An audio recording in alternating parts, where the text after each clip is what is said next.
generally follow the list that's in our packet for topics.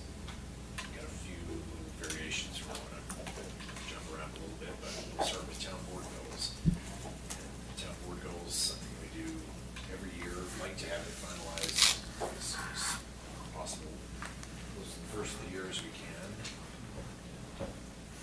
And then this is something we revisit throughout the year. We just want to check in and see how we're doing with our goals. And then towards the end of each year, try to revise it so we have ready to go for the next year. So I would suggest that if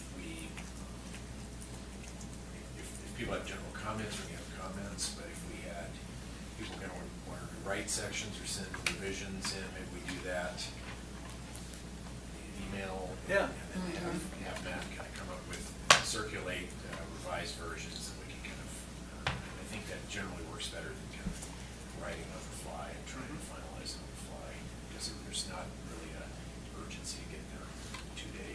Right. Yeah. Right, Don's question. I had a question about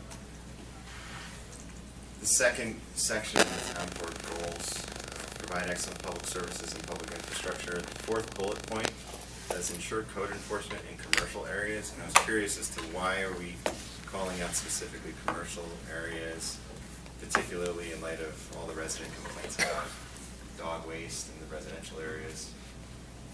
Is there a reason for that? The previous board wanted to emphasize commercial areas.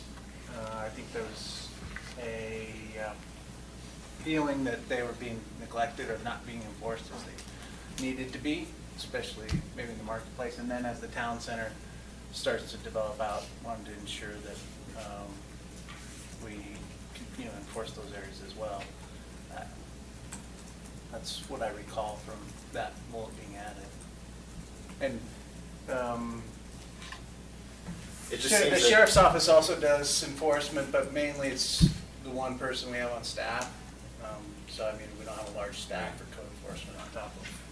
it just seems if we're specifically calling out that we want to enforce in a particular area, that then implies that we don't want to enforce in any other areas, and I question whether that's actually I'm all for code enforcement, whether it's in commercial areas or residential areas. It just seems a little strange to me that we would be specifically targeting one to the exclusion of others. I think it's fine just saying ensure code enforcement. Yeah. That's what you're suggesting, Mark? Yeah, I mean, if that's one of our priorities, to ensure code enforcement. I mean, I guess the reason why that kind of struck a chord with me is just listening to all the resident complaints about the dog waste issue, and it seems like we're being tone deaf to them. I know that's a big issue that's going to require separate discussion, but if we've got a specific board goal that by implication kind of reads to say that we don't care about that issue, it seems like we're not meeting the resident concern. So yes, I agree that ensure code enforcement would do it for me. I also think that we've kind of watered down these goals again. A couple years ago, I thought they were a little bit more actionable and measurable than just ensure or promote or, I mean, instead of going out and saying we want to do this, whatever this is, we kind of turned it into, well, this is a no-brainer. That's what the town does, is enforces code. But is there a specific area that we want to actually work on to implement something new or different, or engage in a different way, or things like that? I think we kind of watered them down again. I'd like to, not right now today, but I think we should look at them with a critical eye to say, would this be what we want to be measured against, or our teams be measured against in our respective professional lives? I think this is a pretty wimpy set of goals. I agree. I think it's a good comment. I think you could even look at that next one to promote the call and ride. Yeah. I mean, if we don't meet the 3 rider per hour objective, it's a problem. And if we promote it, yet fall short of that objective, I wouldn't suggest we've met our goal. So things like that, I think we need to look at each bullet point and where you can add some measurable goals, some rubric. I think that's important. So. Other questions?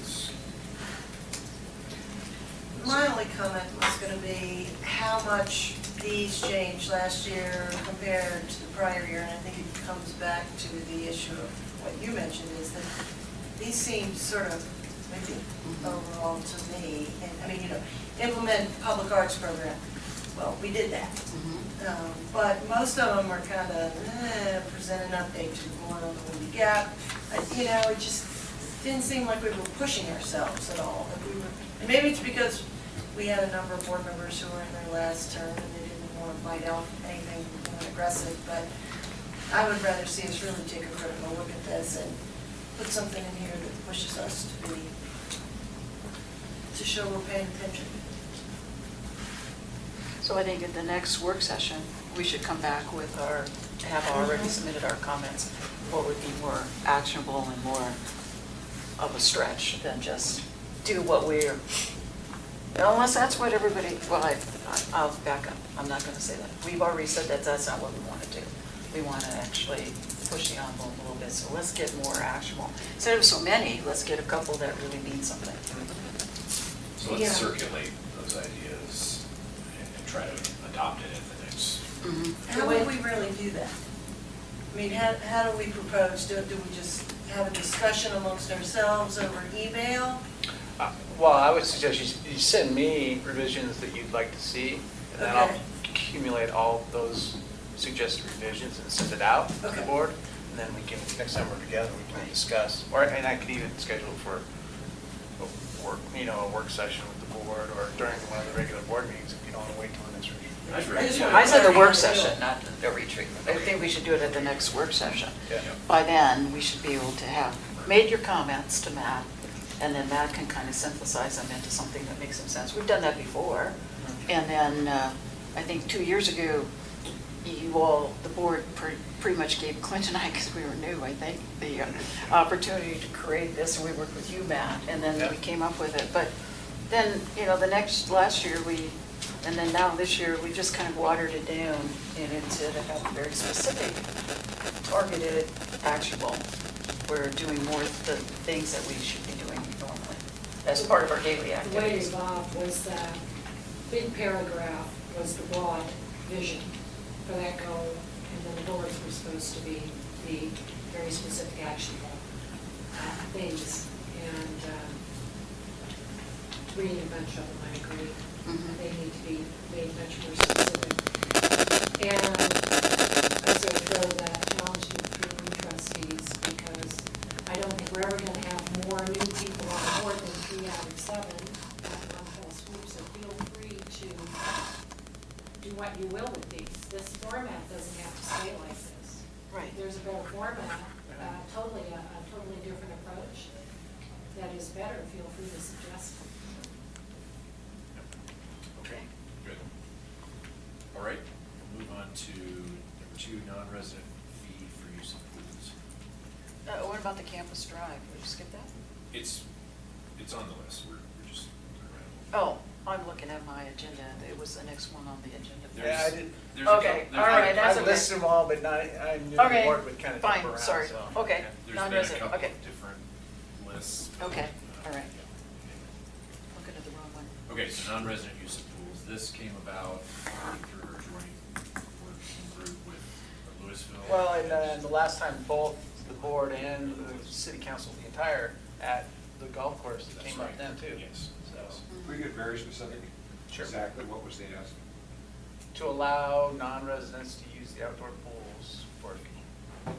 Without having a guest, Right. without having to have a resident with Yeah, them. not being a guest. Non-residents from Louisville or non-residents from? Well, that's where the request came from Louisville, but it would be open to But it really would, I mean, you couldn't really say. any non-resident. Before we get into the substance, a small nit, I didn't pick up that nuance on the agenda topic. It was non-resident fee, and non-residents can go as accompanied residents, right? And then I picked it up, thanks, good Facebook comment. Yeah. But I was definitely flat-footed with texts from neighbors after seeing your Facebook post. Then I was just caught unawares saying, no, you're reading that entirely wrong. That's not what we're discussing. I don't think that's what we're discussing. So, Okay, uh, okay. So, just a nit. I had no idea that's what we were discussing, and then it was good Facebook conversations. Okay. Now, we get into the meat of it, but it's a nit. Yeah. and I Yeah. don't like things off of it. I think the general consensus of the comments that we received are that we are already at capacity with our residents and doing anything. For the South Pool, for sure. The South Pool Times. for sure, Yeah. probably not so much for the North Pool. Not as often, but we are, I've been turned away at the North Pole. On a nice, Yeah. a nice warm Saturday in Mhm. June, sure. Mhm. So I think that, yeah, the thing is, these pools were built as neighborhood pools to serve neighborhoods, not as community pools. And I think they're kind of wanting the relationship that we have with the library, or maybe even with Louisville Rec Center, where our residents can go there for a different fee structure.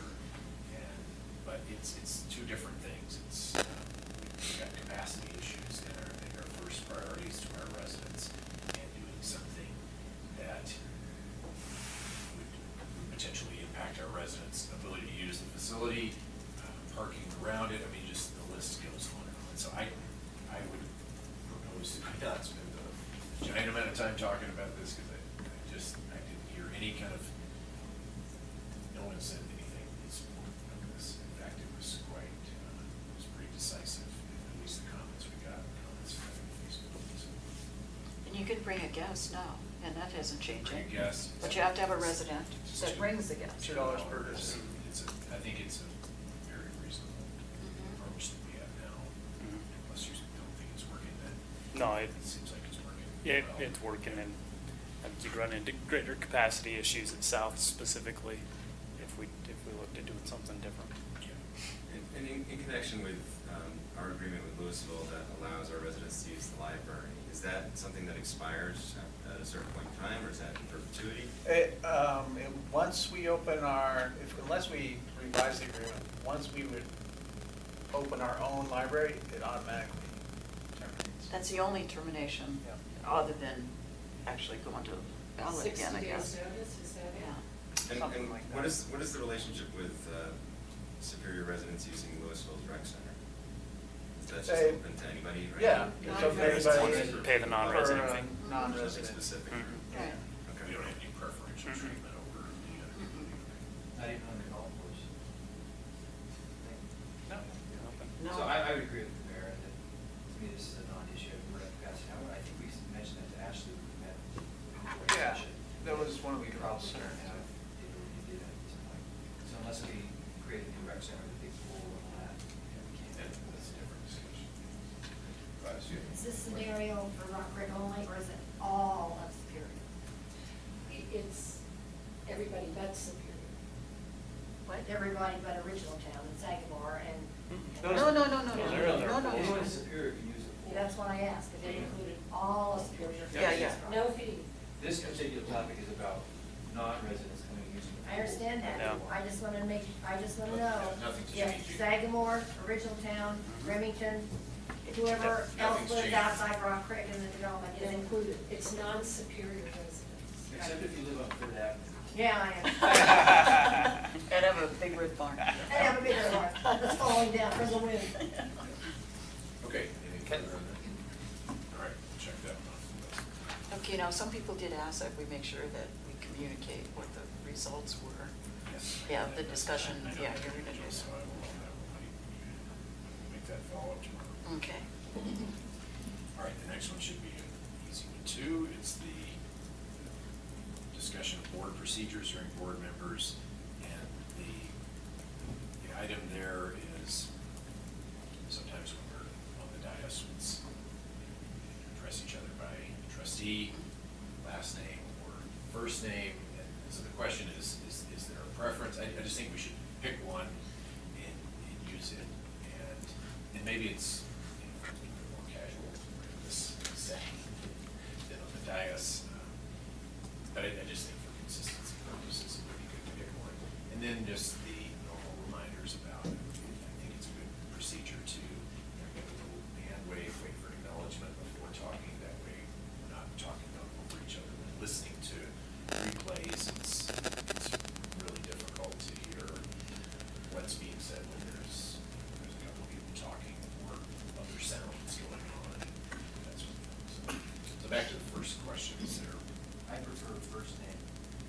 first name? Just first name. Okay. First Last- name. Last name seems a little confrontational. I say Pam's, it's this. It seems confrontational. So Although in the first name- case of Sandy, you do have to say H or P. Yeah. Or IE or Y. Maybe with the That I. would be a challenge, but. I think it's a tongue twister too, to always try and, because you're not just saying the last name, you're saying trustee Dozell or trustee Hammerly. And I think it gets to be, when we're in the midst of a discussion, kind of a tongue twister to stop and have to throw that in front of it. It And was always done, I guess, prior to me taking over, it seemed like the norm was to use trustee, and it was more formal that way. not necessarily always. And that's the thing. And then I can remember many times when I'd be up there as a resident speaking to the board. Sometimes it was okay if I said Joe. Sometimes it wasn't okay. I get called upon to say, no, it's mayor or somebody else, you know. And then you go, come on, we're either casual and we're all volunteers and we're all residents, or we're not. I mean, it's not like, I just think it's a tongue twister to try and say. Okay. And Well, I wanted this to be a board decision. I'm good with first names as well. I think it puts people a little bit more at ease. We're all neighbors here, and Mhm. we all know each other by first name, and that's how we refer to each other on a day-to-day basis. I would just ask for purposes of the record, it's gonna get difficult with Sandy and Sandy, so we are gonna have to be quite careful about identifying. Okay. So, that's fine, but it just, I only really care about Landy's hearings, but during those hearings, if we could just be especially cognizant of who we're talking about and to, so that, Okay. for the record, we're gonna need that. Thank you. Okay. Good point. Most of the time we aren't talking to them, we're just. But who's if you coming say, up. well, Sandy's, Sandy said this, Okay. All right. or, Always blame it on Hammer. Okay. Or you say, I agree with Sandy. I agree with what Sandy said. I mean, I agree with you. I just want to make sure those are the only Well, you raise your hand transcripts. and I tell will, us. that and I you will, I'll disagree. be aware of it as well, but I'm just throwing it out there, that that's the only time I would really be concerned about confusion. So. Okay. Good. I do feel kind of like a second grader though, and I have to raise my hand every time. Captain, may I, so I think we have good flowing conversations most of the time. I think when we get and start talking over each other, then, we just need to be reminded to do it better instead of always sitting here like this, Some of us do that, though. Some of us do which, the Raise former our or the hand, latter? Raise our hand. Sometimes we do, Not the and protocol. sometimes we don't. So and I had talked to the mayor about this, that it's frustrating, when we raise our hand, because I don't like to talk over people, I don't like to interrupt. I'll raise my hand, he'll acknowledge me, and then 2 or 3 other people will start talking. So if we're gonna do that, if we're just gonna say whoever jumps in and gets the moment, fine, but I think that's gonna be counterproductive as things go on. I would like to stick with, let's acknowledge the speaker, because people get on trains of thought, and I know it's easy to jump in and just kind of say your piece, and I've probably been guilty of that as well, but I think people, just to make sure we've got equal ability to converse and taking turns on those things, I would like to try to have that be as much of a goal as we can. Still do feel like I'm in second grade. 'Cause okay, if it's a problem for some, then we'll do that for all, because I think that our conversations have been really good and informed, and the discussions are generally very well mannered. Occasionally we get a little bit crazed, but. I think it's also helpful if the whole group acknowledge the person with the hand up, because a lot of times it's not easy for the mayor to see all hands. Well, and I don't think we don't need to do this. We just need to kind of give a signal that you want to talk, and then I'll just kind of make a mental or otherwise note that, okay, this is the order that we're going to go in. That's really what this is about. But what I'm saying is if Chris has his hand up and you're not seeing him, and he's rightfully next, it doesn't hurt when you say Chris or Sure. somebody else. Or similarly, Yeah. if you've had your hand up and you've been skipped a couple times, Yeah. excuse me, I've been waiting, I'm going to, excuse me, I know you just said something, but I've been waiting patiently and I will no longer wait patiently. So it's just, we have to be careful. I don't, as somebody on the other side, I haven't seen this as a problem, if it is a, you know. I don't think it's not been a huge, problem. it's not been a huge problem, it's just more of No, a, just, it's just more of being, trying to be consistent, that's all. What we do at Dr. Cog and what Louise Jones has always done is that if there were like, because there's 56 members of Dr. Cog, they're not always there, but 35 or so will be there. And several people will raise a hand and she'll say, okay, I have the list here, you know, Kevin, Director Ryan is first, you know, and then Director Folsom is second, and then puts down the list, and then goes through that Yeah. list and says, okay, this is the order you're in, and then she calls on those people after you goes down through that list. And that's So you good. don't have to sit there like this. No, and that's kind of what I'm thinking. That's, Yeah. that's the procedure that Mhm. I'm considering. Yeah. Right, the second piece of this agenda item was the email comment policy. That was, Kendra drafted that. I read through it. Looks like exactly what we've talked about. This was going to be presented at a meeting for, you know, for approval, but I thought, given the timing of the retreat, let's present it to the board. Let's have a chance to have dialogue about it, if we wanted to have any more dialogue about it, before we get it up on the dais and have to make changes up there. Any thoughts, concerns? I only personally have a concern about noon on the day of the public hearing. I work, and me trying to keep, you know, if we happen to have a hot topic and all of a sudden we had 20 emails come in, it will be very, very difficult for me to keep up with everything by noon. I would rather see us at least make it be noon, sometime on Sunday. You know, even if it was noon on Sunday. So you're saying back it up? Back it up to like noon on Sunday instead of noon on Monday, because, you know, I can pretty much commit that I can look on a Sunday, but when I get into the work environment, you know, if my boss says you're gonna do this for the next 6 hours, you know, no offense, she pays me a lot more money than the town of Superior does, so. Well, that's So, not just a question about that. I mean, this is just saying that we have to receive it by noon on Monday to have it put into the public comment, right? You're saying you want to have it so you have a chance to read through it. Yeah, I mean, don't you, I mean, if we're gonna be actually discussing what we received in public comment, or it could affect, you know, anything we do, you know, it could affect a vote that we would have that night. I'd like to be able to say, you know, I had the opportunity to review it and give every citizen who made comment a fair look-see, and if it comes through at noon, I don't think I can. I think that's reasonable. And especially, this is only land use applications, right? Yes. And ideally, we'd say, you know, noon Friday, but frankly, we can't say that because the content from the agenda might not even be out there until 2 o'clock on Friday. So, you know, 9 AM or Sunday seems reasonable, you know. I could see me getting off an airplane on a Monday afternoon and getting here and having the same issue, so I would agree. So backing it up a little bit would be more reasonable. So maybe rather than saying Monday or Sunday, the day before. 24 hours before. Seems reasonable. Or even 5 PM Sunday evening. Or just 24 hours before. 24 hours before the meeting, because we might have a You might have special a meeting. special meeting, yeah, that's my Alright. point, is you could have a Can we say meeting on a more than non-Monday. 24? What's that? Well, that's where we get into the problem of, we The don't get the public packet notice. until like Friday morning, and to review, and even the residents wouldn't be able to see it till then, and then to say 48 hours before means they have to get the packet, read it, and submit the email. Because we always push these things right up to the last moment, instead of having a week to review. If we had longer time to review all this stuff, we'd be better off. We said that. We've said that over the years. 2 years ago, we said it when you and I were elected, and we've said it before, that we wanted at least more than a weekend to review all of this stuff, but we do continue to do this to ourselves and to the residents of the town, that we continue to wait.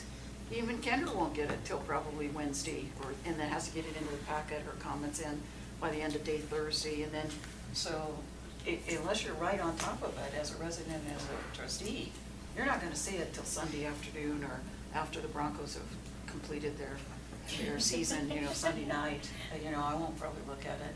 And then you're into Monday, and if we say we won't take any comments via email anytime on Monday, I think our bigger problem is the procedural problem of that we try to push things through with 2 days' notice and the 2 days of the weekend.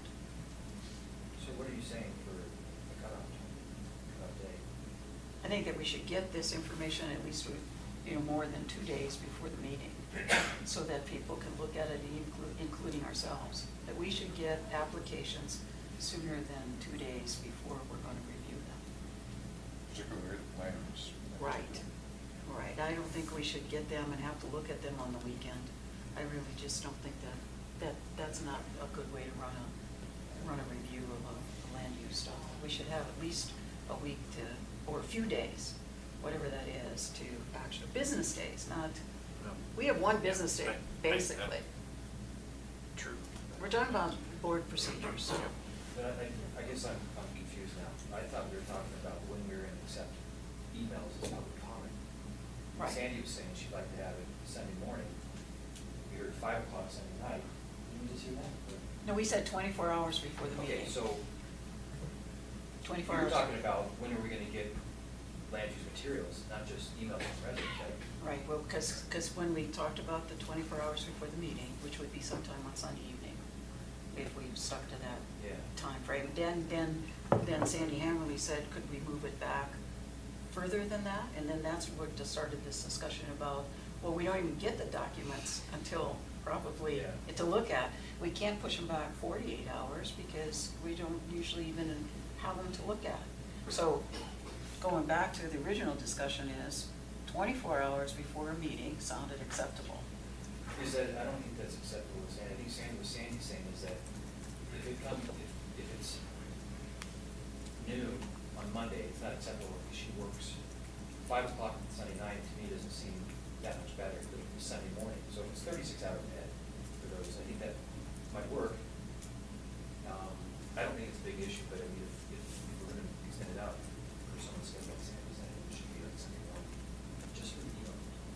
Well, we're splitting hairs now, people, we're gonna confuse people and we're gonna make them upset if they submit if they have a big concern, they didn't see it till Monday morning and they submit something and say, oh, can't take it. Well, they can still submit it, they still What if will they're out of submit it. town, there's a lot Ask a of friend. reasons, yeah. Yeah. I mean, that's why, I don't have. Interrupt. Okay. Practice, this is practice. It's gonna take me a while, by the way. I frankly think this is a generous policy, whether or not it's, Sunday morning or Friday night. I think it's generous. I think as a citizen, I think you should attend. I understand as much as anybody the demands of work and travel and family. Then you can write it up and ask a neighbor. We only do land use 6 to 10 times a year, right? Roughly 6 to 10 times a year. I think this is a very reasonable policy. At 24, even if 36 feels confusing. Can you live with 24?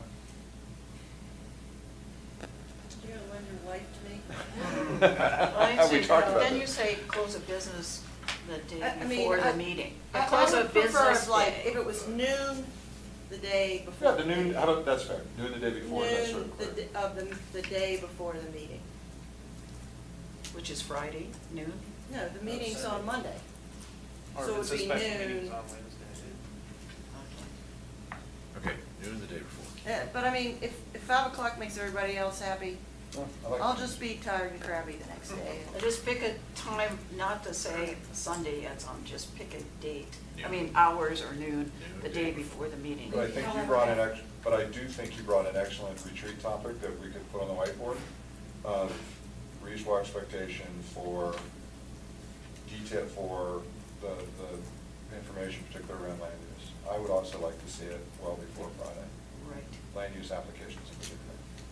So maybe if we get through the other topics, can we hit that as another place? Say that again, Kevin? The topic, if we get through the other agreed upon topics, discuss the staff expectation for when they'll deliver the meeting packet as it relates to land use applications. Just the land use. Just part. land use in particular. I think that's an excellent idea. When there is a land use application, why does it have to wait till Thursday to get to us? Why doesn't that portion of it get to us by at least Wednesday, full day in advance? Or Monday, I think it was Or supposed to be Monday. to the attorney, Yeah, you know, or and so Tuesday. that we could get it on time and get there, well, yeah, so there's gotta be an earlier date than Okay. Thursday night. Okay, on the list. All right, next is Campus Drive. Oh, no, we're not done with this one. Did we settle this? Yeah, noon on the day before the But meeting. can we agree? I said that I can live with, you know, that the- everybody else is okay at 5 o'clock. I can live with that, or 20. But the only thing, you know, the issue I have, if you say 24 hours, does everybody know it's always gonna be 7 o'clock? I mean, 7 o'clock at night. Well, No, we're sometimes- okay with noon on the day Okay, before the meeting. 'cause 7 That's- o'clock's That's okay. easy to understand. Noon is Okay. actually easier because I don't want to create any confusion either with, if the public hearing, if it says in the agenda it's going to start at 8:45 PM because Right. of all the things you have lined up before. I just want to make it clear, I think it's easier to just pick a time and say. Yep.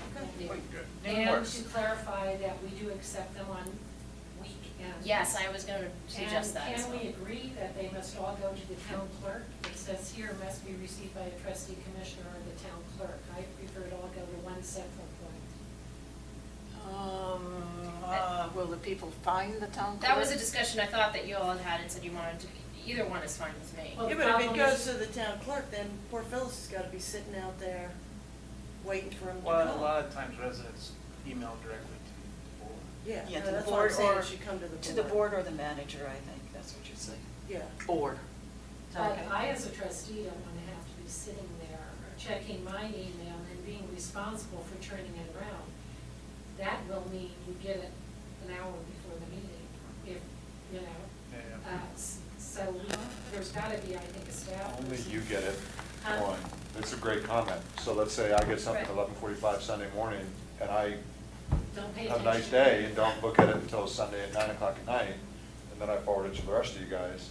No, there's no forwarding. It has to go to the town board, not an individual trustee. Okay. To the town board, as you can Town click board. on right on your Right. website, or the manager. But no, but that. That's not what it says. Okay, so So that's let's. what it should be. It says must be received by a trustee commissioner. That was, I thought what the intention was originally, is because some residents email some No, individual no, trustees. No. We don't want to get into that. No, We I wanna don't wanna get the into that. whole- The town board at superiorcolorado.gov, Right. which goes to everyone. And now it goes to And Matt Matt, too, because we've yeah. added him. So then that solves that problem too. See, it must go. No, okay, I'll let Matt, Okay, okay, he's gonna be responsible for. There are a couple of others. Well, we don't have to be I responsible won't be for it. forwarded. We'll, We're all on that Town list. clerk Phyllis has to get a copy of it. Oh, well, So I'll yeah, give so it we to can, Phyllis, yeah, yeah. we just need to make sure that it goes. Okay. Yeah, okay.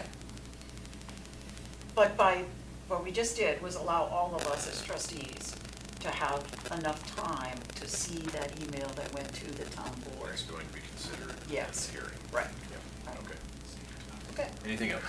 You could create a, just functionally, you could create a separate email list that says comment at superiorcolorado.gov that they respond to, and it has Phyllis on that list, all the town board members, the manager, whoever, and Phyllis. And so nobody has to be responsible for forwarding anything, it just goes to it. Just says comment at superiorcolorado.gov as the address. You guys set it up to include everybody who needs to receive it. I don't like that because then it doesn't necessarily mean that it's an actual public comment If that it's they want to if make it's a about the complaint, then land. they Yeah, might not yeah. use that. You could say, Town board. Town board. and use public comment at Superior If you create Colorado. options though, that you're gonna get some Yeah. people that You're- will always go to the other email address and Right. stuff like Right. that, so. Right. So town board is established. Or Town add board- Phyllis to the town board address, and she can just put up with all the other nonsense. I'm sure she'd love all She's saying, that. oh, yeah, can't wait. Well, Matt can be responsible, make sure she gets it, if it's a specific requirement for public. Yeah. Okay, anything further on that? Okay, all right, Campus Drive, 30% design in 2017. Just want to give us a summary of that. So this came up during our joint meeting with the city council and the town board at the golf course. And then it also came up in the joint issues committee that we recently had, which Chris and Sandy was key for there. And there's some interest about getting this design done this year so that we can meet the DRCOG tip funding cycle. Which comes next year. Right, but we have to get 2018. it in this year, I think at the end of this year. So, Louisville City Council, their members at the Joint Issues Committee committed to discussing this at their retreat.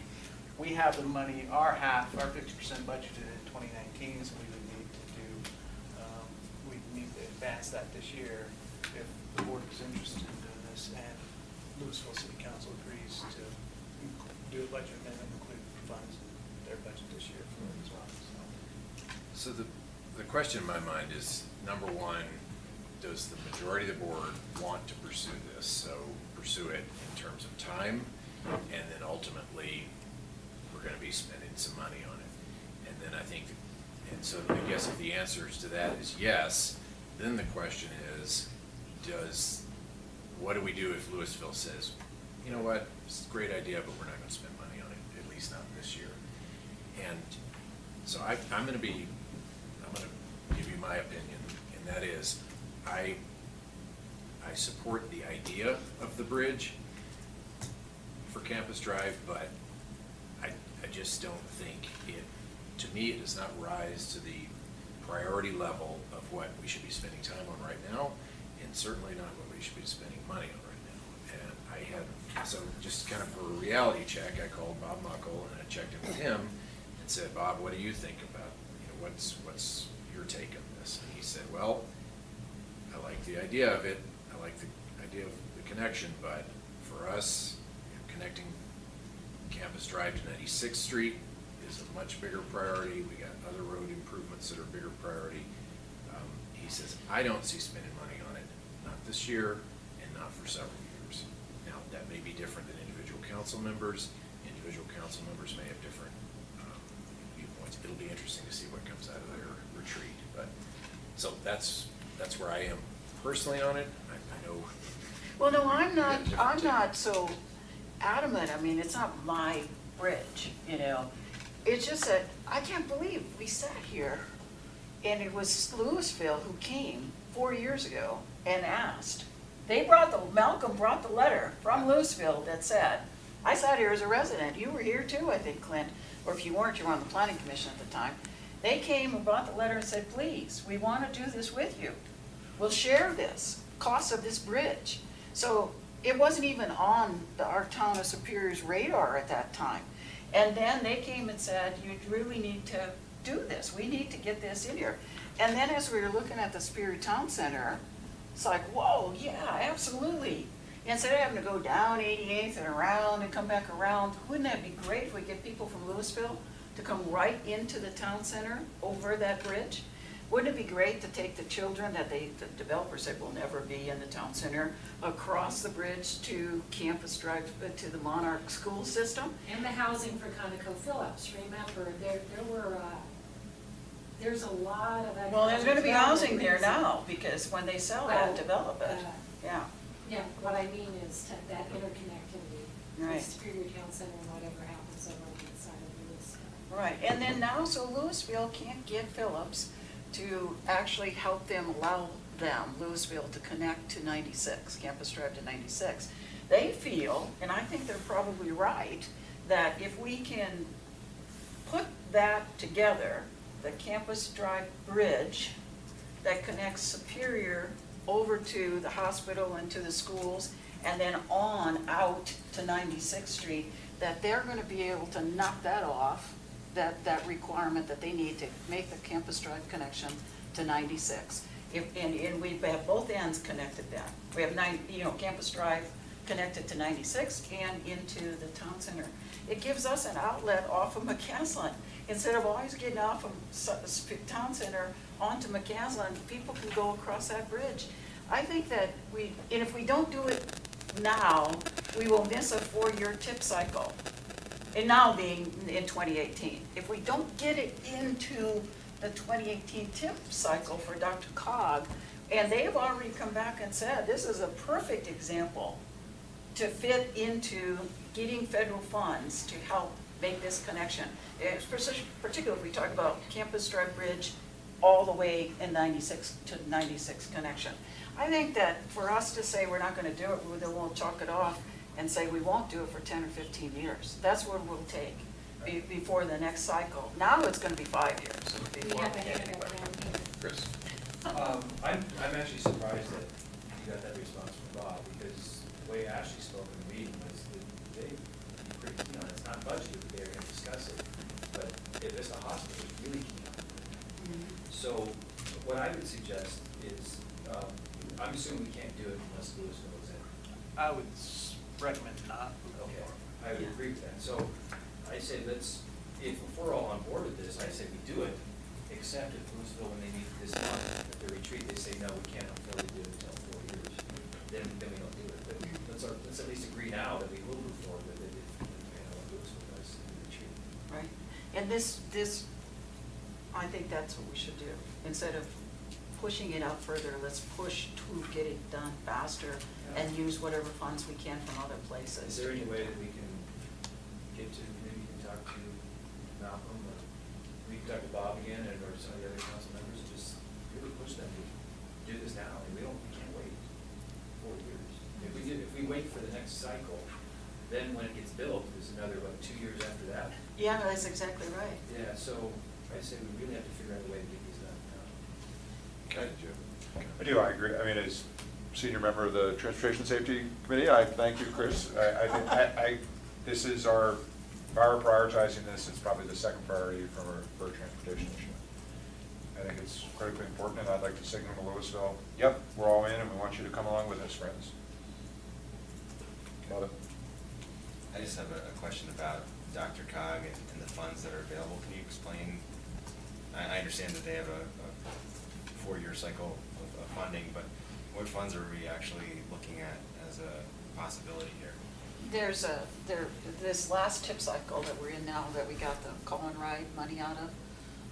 We got like a little over $2 million in this tip cycle transportation improvement projects that's what it's called, TIP, out of DRCOG. DRCOG had $175 million to spread across all of the DRCOG entities and all the various different projects. Federal funding, $173 or $4 million. It's a lot of money. It's not a lot when you're thinking about that we have $9.5 billion of needs in Colorado for transportation projects. But it's a lot of money for local communities that are part of the Metro, Denver Regional Metro District. So you have this money that's, and a lot of it comes to, unfortunately for us, goes to RTD, for things that deal with RTD, and it comes right off the top on like $100 million or something like that, or quite a bit. But there's still a lot of funds that are there. So at first when I asked the question 2 years ago of DRCOG about bridges, they first kind of scratched their head, go, well, we don't usually do bridges. But I said, this isn't just a bridge, it's connecting the communities, it's getting to schools, it's right beside the PED, the multimodal. Everything fit exactly all the requirements. So the first answer is federal funds that come to us from the federal government every year. And we then, as a DRCOG organization, get to divvy that up based on criteria that's been established by the DRCOG entity. And then different things have to be checked off. And most of them are connecting communities. And so would it be a portion of the project? Is that how the funding comes in? So Right. we pay 75% and they... No, they usually pay 75% and we pay the other. There's a match, there'll be a Yeah. local match. A match is 20 to 30%, usually the local match. So Right, if we want to go back to the last cycle. I'm sorry, go ahead. No, go. he's answering the question. Yes. They put a high priority on multimodal projects. That's why we got Colin Ride, we got the trail projects. They put a high priority on multi-jurisdictional projects. Roadway projects are not, there's a lot of competition for roadway projects, and there's all CDOT's projects and all the county projects. There's a bunch of stuff out there that we would compete in the smaller projects. First thing they're going to ask is this on the regional plan. It's not on the regional plan, it's not even on our plan, it's not on Lewisville's plan. So we have that, that's what happened 4 years ago. We asked, and then we asked, well, let's put it on the regional plan. Well, is it an arterial? No, we don't want it to be an arterial, right? Is this a McCaslin? Probably not, it's probably more of a two-lane street. It's not probably more of a collector than an arterial. So we have an uphill battle to say this qualifies for regional general funds. So for those reasons, this, to me, it does not pass the sniff test. And I just, maybe. All I'm saying Go, is I'm that sorry. I think we can go after federal funds, but it'll be an uphill battle. Yep. That it's more likely that we'll have to foot the bill ourselves. Okay. Okay, Sandy? Just a refresher, this wasn't even on the Joint Issues Committee agenda until Heather walked in late, Heather Balser, is that her name? Yep. Balser. And she said, hey, we've got to move this up, and Heather's from Louisville. So I'm taking that as positive the same way as Kristen, Ashley's comments, positive and all that kind of stuff. I see no harm done by trying to push it up unless staff comes back to us and says it's taking an inordinate amount of time away from X, which is a higher priority. So staff would need to just be honest about that. But what I was shocked to see, refresh my mind, when on this map did this alignment come off Street 5? This is not the most recent, Yeah, the this latest. This is not, don't look at that, that is not right. Well, why is it in here? And just to give you a general It's not right. idea of the area. Because I'm like, I must have had an aneurysm. The other thing that's, because I didn't remember. the other thing that's important from staff perspective on getting at least 30% design done is it'll help so that we can more accurately plan that area and the roadway structure. Right. I mean, I think it's a good idea to keep moving forward. I wouldn't raise your hopes that we're going to get the federal funds. I think we need to establish where it's going to go, how it's going to affect the town center, where it's going to come from. Right. That's something that we need to It is listed though on our PD plan amendment, whatever number we're in.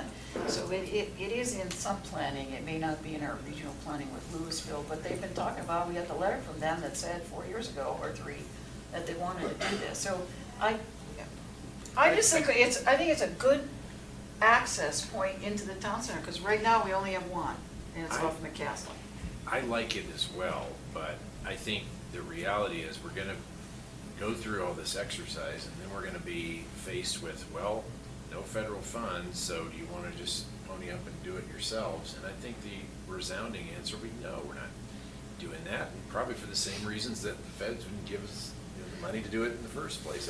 I like the idea of the bridge, but when you talk about connecting communities, we've got 2 connections right now. You can throw a rock from this new bridge to the to the other ones and hit it. So I like the idea of it, but is it something I would want to pay for? No. And is it?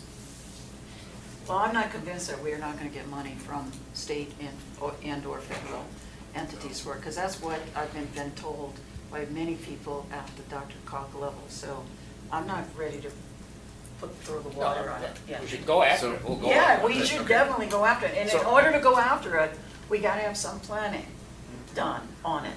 And in order to, and then it also will help because, as you said, to not have these kind of maps that aren't appropriate, get more of a more realistic view of where it's going to go. And it's bisecting those 2 blocks. They're supposed to be commercial and and anyway. So I think we need to know where it's going to go in amongst those 2 blocks. Okay, so we at least go to the point of seeing what Louisville is going to do, and then we reevaluate from there. Is that? With the expectation, I believe, the majority of us think that if Louisville says yes, we're going to go forward and do this. That would be my expectation or understanding of what we just They discussed. get a King Super where Sam's Club is. They won't, because Safeway will not allow it. They have an agreement. They seem to be more optimistic. Okay. Yeah, they have an agreement that they won't. I don't. Okay. Okay. All right, the next is Communication with residents, quarterly roundtable. Would like to The, kick that off. before we get to the next topic, Yep. I think the food is here. Do you want to break, or do you want to do this and then That might break be for a- food? Just a question. Let's take a break now, because this could be a good long discussion. Yes. Are you saying talk while? Sure, Yeah. Let's take 15, let's take 15, get our Shut the- plates. Will you shut down the video while we, is it still recording for 15 minutes, or do we? We'll put something up there that there's a Short short break break. to document food Yeah. intake. Yeah, be careful what you say. Well, you have to, this way where you don't have to take a picture and put it on social media, it's already up there. so Right, you- I'm on a diet, Food so your I'll own. be That's why audited. I'm at this end, with the back towards the camera. Oh, you're being seen. Oh,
we've talked about some of the, like the first Fridays that board members are doing, and there's a number of board members that go to those, so we don't record those, there's no minutes taken. Some people might think they're they're starting to be like a regularly scheduled board meeting where town items are discussed without any recording of the meeting, so maybe we could talk about that as well. Yeah, I think that would be a good idea, because we just want to make sure, there's a lot of litigation going on right now about meetings of various governmental bodies, and it's not going well for the governmental bodies. So I just want to make sure these first, whatever they are, first Fridays or whatever it is, coffee at Starbucks, whatever it may be, is not turning into a board meeting, because that's an issue. Then, like Matt said, you have to have minutes, and it has to be agenda posted, and things like that. So we just want to make sure that we're careful about the regularity and who's showing up to those. And if it's going to be more regular, then do we want to have it at town hall? Do we want it to be posted? Do we want it to have an agenda? Those kind of things. So I have a question about that. So, my understanding of the prohibition on ex parte communications, and I think we're going to have a topic about this later, but to the extent that there's an application, a land use application that is pending before the board cannot have, because we're sitting in a quasi-judicial capacity, cannot have ex parte communications with the applicant. Correct. So. Or anyone else. Okay, so that was my question. So we have a first Friday, and there's an application pending, and now it's a matter of public concern if people care about it, and they raise the issue at a first Friday. We just say we can't talk about this? Yes.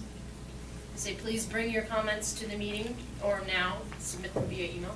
And so what is the consequence then if that then does not happen? And so that there is communication at a first Friday or something like that? So the trustee or trustees that participated in that conversation could be asked to recuse themselves from hearing the application and voting on it, and if they do hear it and vote on it, the whole decision of the board could be overturned if it comes out later, hey, I met with trustee so-and-so on the Friday before the Monday meeting, we discussed this application. That's very problematic, because any decision that's made on Monday, again, this all assumes that the vote is close and that the vote matters. If it's one trustee and it's a unanimous decision, then the argument is it didn't affect the decision in any way, and therefore there's no case. But if it's a 4-3 decision, for example, and then it almost guarantees us a lawsuit, is basically what it does. And this is, Mark, I didn't hear all of yours question. Are you saying a developer or just any resident? It was both. It was first, if the applicant, you've got a prohibition of ex parte communications with the developer. Right. But then part B of the question was with residents. So you've got an application pending. You have a meeting like a first Friday, where now it's a matter of public concern and people care about the application. They come and they talk to us, or any one of us, or any number of us. And my question for Kendra is, what's the consequence of that? What I'm hearing is it's the same as if we're talking to the developer. Exactly. The ex parte communication is really to talk about the application at all outside of the public hearing. That Even might- if you're just talking to each other, it's the same Right. thing. Well, Kendra, you and I had had the conversation. Yes. With the question, what is the definition of applicants? And the application, based on my understanding of our conversation, is an application doesn't necessarily mean formal application. If it was submitted a day later or a week later, arguably the developer was still an applicant. So your conversation with a resident would likely be construed as ex parte. Exactly. Even if it was not a Right. applicant, which is. It would be easier if it were a bright line rule. It's not a bright line rule, because the question in the end is whether that conversation with a resident or the developer, even if it occurred a day prior, a week prior, a month prior to the application being filed, did it influence your decision? And was your decision based on anything that occurred in that conversation versus something that occurred within the confines of the public hearing? That's kind of that's the question. And does it matter what the substance of the conversation is? So if there's, let's say you have a conversation not with the developer applicant, but with a resident, and the resident is just saying, what is happening in connection with this particular parcel of land? And they're just looking for information, say, okay, there's been an application, they want to put a building on that piece of land. Sure, and I think. Whereas just clearly, you're just informing them what the application is versus, this is my thoughts on it. Right. This is my position on it. This is how I intend to vote. What do you think about it? Are you opposed to it? Are you for it? So I'd like to divide this conversation up into two parts. I thought what we were discussing is need for, if there is any, for regular communication with residents, which came up in every one of these three trustees' campaigns. So I'd like that to be a topic. And then the other topic is this meeting with developers. And what I'm hearing now is different from my interpretation before on meetings with developers, because you've always said if a application is pending, now I'm hearing, or might be pending at some point in the future. And that is what I've always said. It's not a bright line. It would be easier if it was, but it's not a bright line. I'll throw Randy under the bus and I'll say, if Randy was going to file an application, since he's not here anymore, I'll just use his name. If he was going to file an application on Monday morning and he went to a First Fridays and met with you and said, I have this great application coming in on Monday, and you said, okay, tell me why it's great, and he told you why it's great, that's a problem. Even though technically the application hadn't been filed till Monday morning, that's still going to be an issue. So I wish it were a bright line, but it's not. Well, on that front, and I'd rather start at the other topic, but on that front, I have issues. We know the developer is an applicant for the next 25 years. Right. So, on Superior Town Center, I have trouble with meeting one-on-one with the developer at any point in that 25 years, whether or not they have a specific FTP coming forward in a day, a week, or a month. So I want to talk about that in the next part, but what I want to give the new people an opportunity to do is talk about this idea I heard from Sandy H., this idea of a quarterly roundtable with residents, et cetera. And the reason I'm really interested in, because First Fridays is simply an attempt to communicate with residents. And Deborah had it mostly as an attempt with her, and there'd be one other trustee there. I've opened it up more broadly to any trustee who wants to do it, simply because I like the idea of having a forum in which trustees can meet informally with residents. If we as a board can come up with an idea, and I'm sort of intrigued by this idea of a quarterly roundtable that we all participate in, that is filmed, that is broad invitation, because right now it's my list. Right, I home grew a list, and then it gets wide announcement over Facebook and 0027 and whatnot. But there may be no need for that if in fact we as a body decide we want to have a more organized way of communication with the residents on an informal basis. Formal, but the conversation is informal. They bring the topics. That's what I would change your comment and turn it around. It's not the trustees communicating to the residents, for the residents to communicate What I to meant is us. we organize the time. Yeah, I know, but it's important, I think, because we're not talking to them. They're coming Right. to That's- I'm in agreement express with things that are of interest. And what is, what I've been going back and searching back in my memory banks, the meetings I've been to the First Fridays, I don't remember ever one where a resident has come and said, I want you not to vote this way, I want you to get rid of that, I want you to do this. They come with the things that are, I don't like on my street, that this is happening, I don't like the snow. I mean, it is really where they have an opportunity to come and have a informal, not stand up here at this podium, but actually come and see us as human beings and not people and fellow residents, and not just sitting there behind that, you know, on that table there. So I think it's a good thing to have. a way for informally residents to be able to come and express some concern or issue that they personally have. And then if it comes up with it's something that's going to come up at a meeting, or I think, I don't even remember what it was, but we told on the last Friday's, first Friday, we said, you need to bring that to the board. Not that it was anything we were going to make a decision about, but it was a specific issue that that person wanted that really needed public comment. You know, to bring it out for others to hear as well, because it wasn't just a particular issue, but it wasn't anything we were deciding. It was more, they said, this is something that I'd like to know and be engaged in and stuff like that. But aren't residents, they're kind of looking for an advocate to, A, hear them, but B, back them up on whatever dog, trash, whatever the issue, they're looking for some backup. And I think that's where, when we get a bunch of trustees there, and we got someone looking for advocacy on an issue, that's where I think we really get onto a slippery slope, is because somebody leaves there thinking, oh, I went, I expressed my opinion, they were all there, and they all nodded, and that's. But, so given those two examples, I don't think, in my view, that's a slippery slope at all.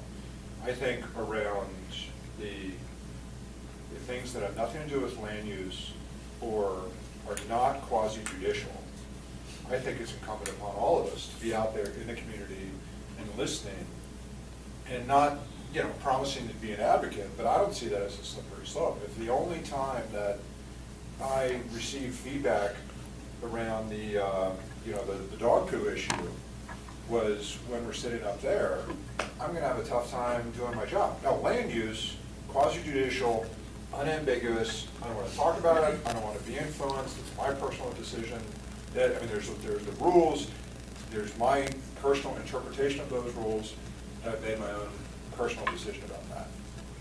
From the dog issue, trash pickup, snow plow removal, too many staff, where town should be, not enough staff, man, bring it on. I'll go to first Friday, I'll go to second Friday, I'll go to all Fridays. And if that's a slippery slope, that's a very good conversation for the board. Well, I it's see that as a interesting. slippery slope. Well, it's not, I think it's two different things. I absolutely, I agree hearing about those issues, but it's when you've got a quorum present, when you've got 4 trustees present, that's a quorum. And I know that they're noticed, but to someone that's not there, that is kind of looking at it from a 50,000-foot view and going, is that transparent? To me, the big thing in the campaign was communication and transparency.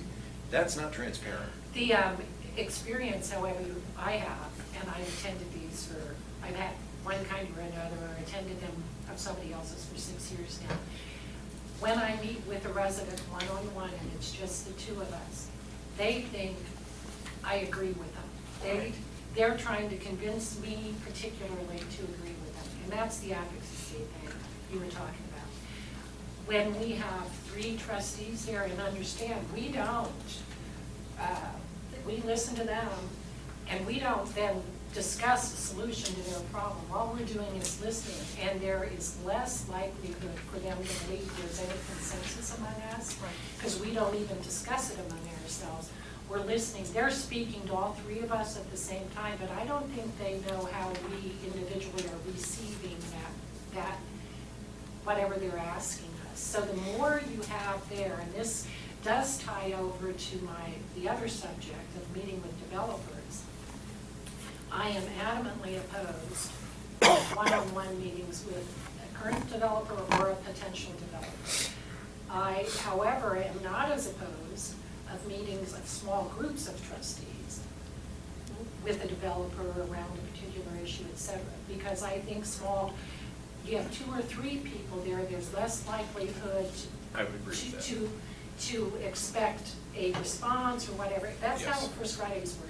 I don't think anybody who was there on Friday complaining about snow removal, there was a recommendation of having cars park on alternate side of the road, by day, Mondays on the left, Tuesdays on the right. And we just said, you have to bring that forward.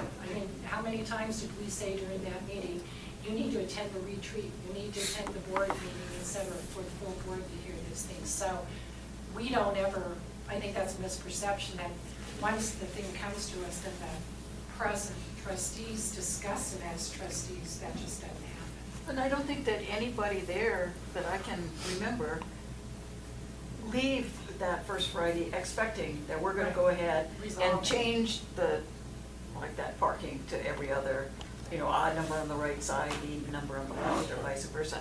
It's just, someone came and said, this is something that I've seen it in another town, or whatever it is. I don't think that anybody's ever come and said, okay, now I expect that you're gonna follow through and do this. No, people just want to be listened to. They just I wanna like be the- heard. I like the idea of the forum. I mean, I'm not down on the forum. In fact, I've considered doing, something similar. My concern is the number of trustees there, without,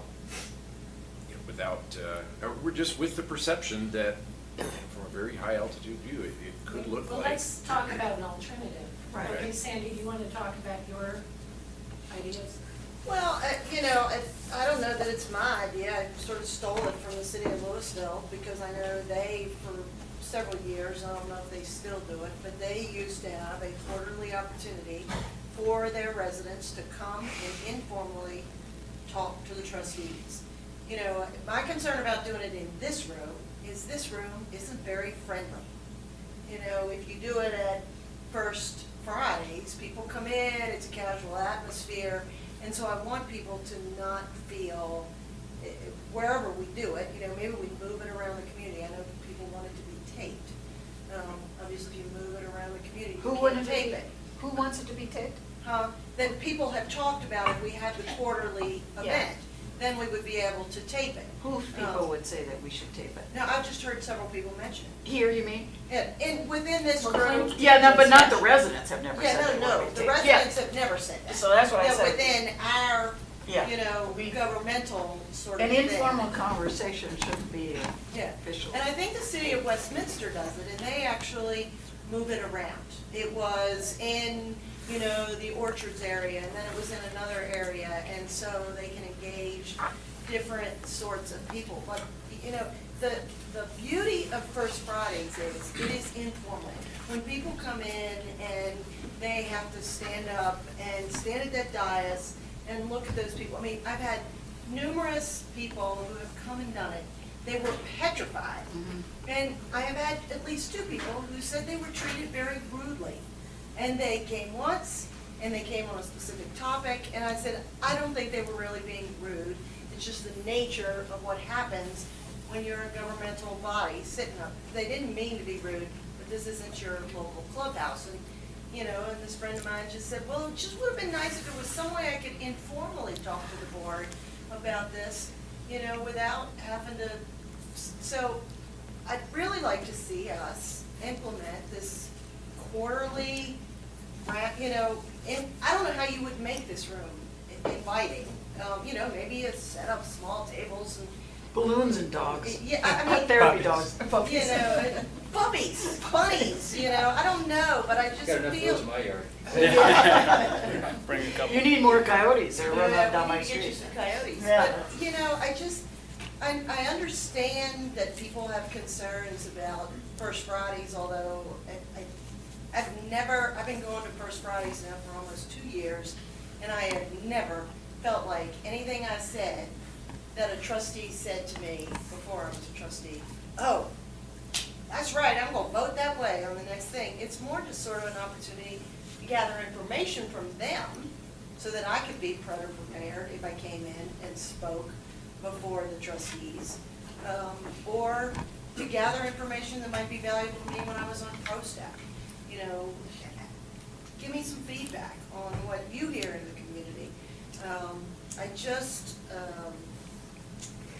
If First Fridays is gonna be a problem, we are severely gonna shut down something that has been very positive in this community, and that in the 2 years when I first went, it tended to be the same people. It might be me and Jim Payne and Peter Bottomley, and, folks who were engaged. And now, every single time we come to one of those meetings, it's a face I have never seen before. And I And think, that, by the way, is because more trustees come. Right. Yeah. Because That's if I'm exactly just right. doing it, then people who are comfortable with me come. But if somebody will put out on their Facebook, I'm gonna be there, then there are people who are comfortable with them coming. I think that's why. It's just the fact that it's at Starbucks. Sometimes we pick up, oh, hey, this is that First Friday thing I heard about, right? Yeah. You definitely pick up a couple people that way. you know. So I want to go back and just ask if it's, so I want to pin the quarterly thing because I think it's a great idea. And I want to know if it's supplemental to this, to our regular board meeting, or if it's a retreat, but I want to pin on that, but I want to sort of resolve on the first Friday. Assuming first Friday is, I think we could all, hopefully we can all agree that that land use quasi-judicial stuff should be discussed on the first Friday, if it's not. And if anybody sort of thinks that's wrong, raise your hand. And we can Or go. should it be discussed in the other, quarterly? Exactly.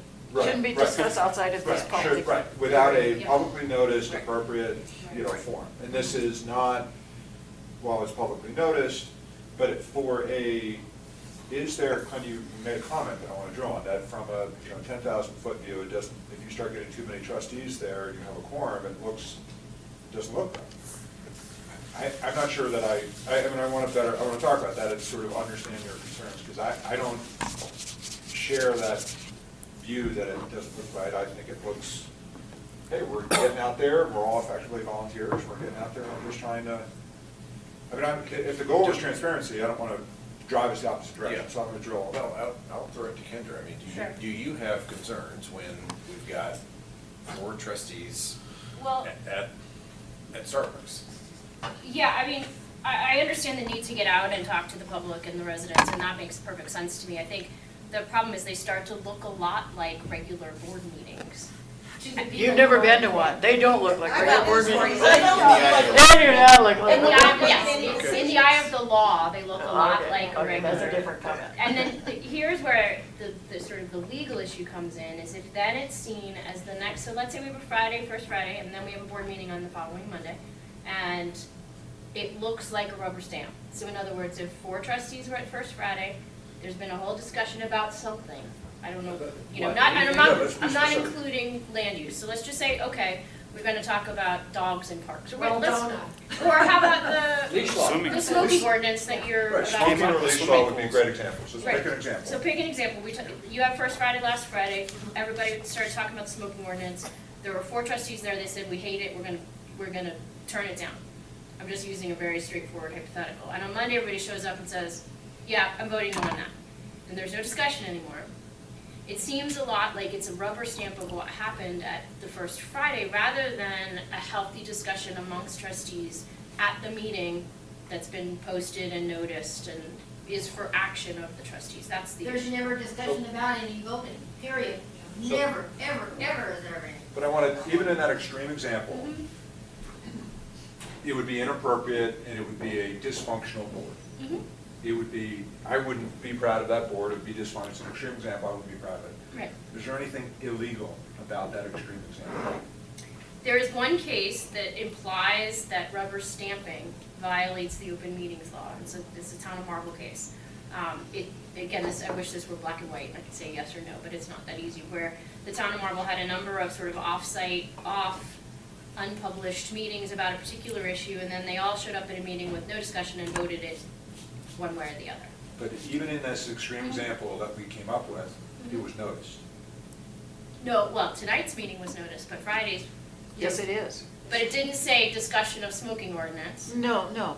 But the thing is that we Because don't we go don't there know what's to. gonna be I know. discussed. They bring the item, but this is interesting though, no one talked at all about the smoking. Right. The and discussion, example. nothing that's on tonight's meeting was discussed when I heard it at the first Friday meeting.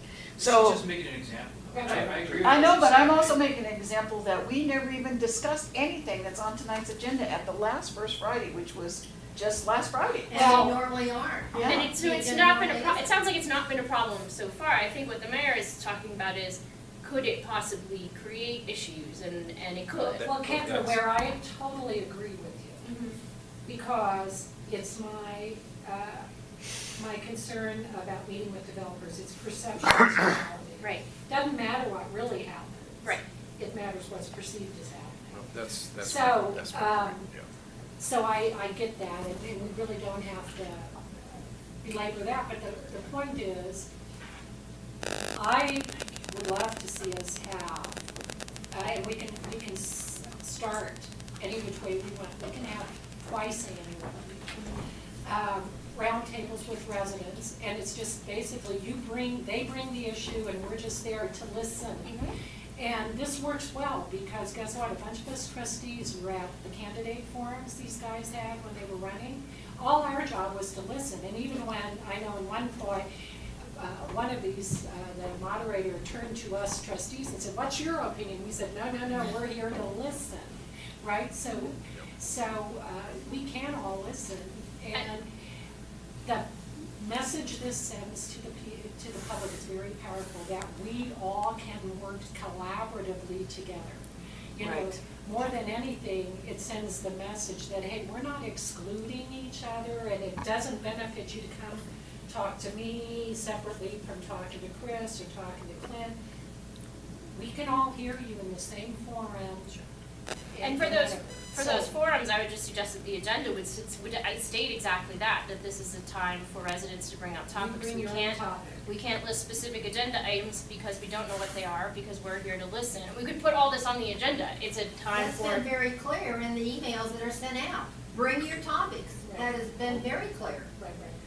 But the I'm point talking about the is- forums if we had, I'm just using All right, this we'll as. get to the forms, but for the first Friday, I mean,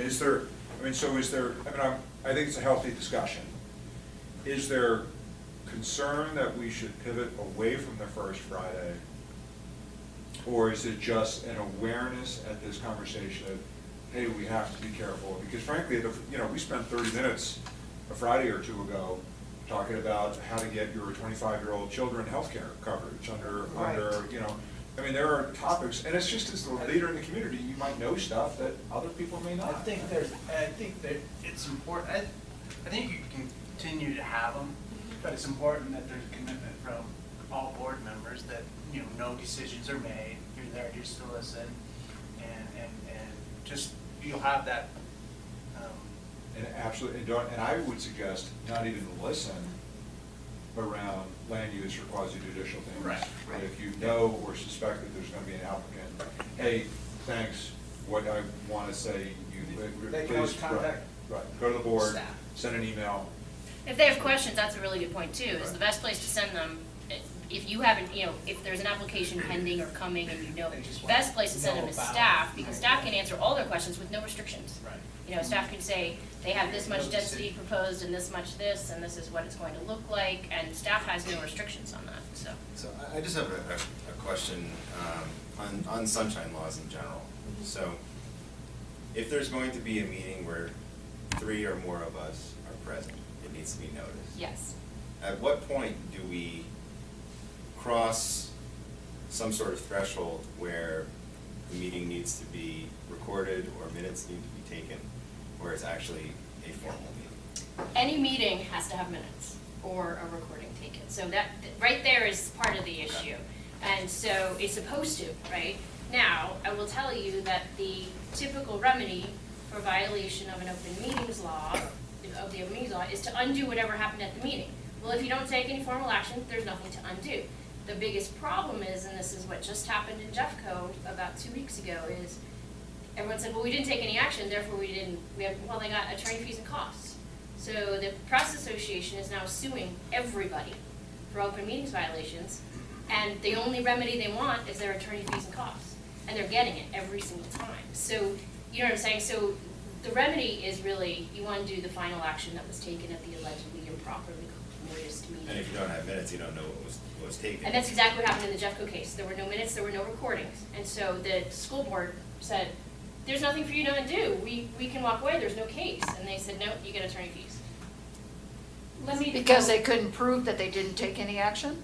No, Or there was action because they clearly taken? had a violation, so there was a clear They- violation. No, the Yeah, violation they didn't take was. minutes. They didn't there take was- minutes. Oh, they didn't take minutes, even though Or there was no record- action right, taken. Right. Well, here's. Or in that case, I thought there was some action taken On off. the first Fridays, Kendra, we don't even know, I don't even know who's going to come. I Sure. never ask anybody, are you coming? Right. People, trustees show up. Right. Right? Right. And they show up or they don't show up, everybody's invited, Right. right? But let's get back to what we're trying to accomplish here. The shortcoming of First Fridays is it's at 7:45 on the first Friday of the month, which doesn't work for a lot of people. Right. Like all working people, right? Right. So, in my opinion, the board would be well served to have at least 2 events, and I like the idea of once a quarter, a couple-hour event, and let me just throw out, possibly asking Wayne to open his barbecue for a meeting there, or Doug's for a meeting there, so it's not in it here. We can provide the goodies, we can provide, lemonade and whatever. But it's, anybody can come, and we are sitting there just to receive their concerns, their comments, their chastisements, whatever, etc.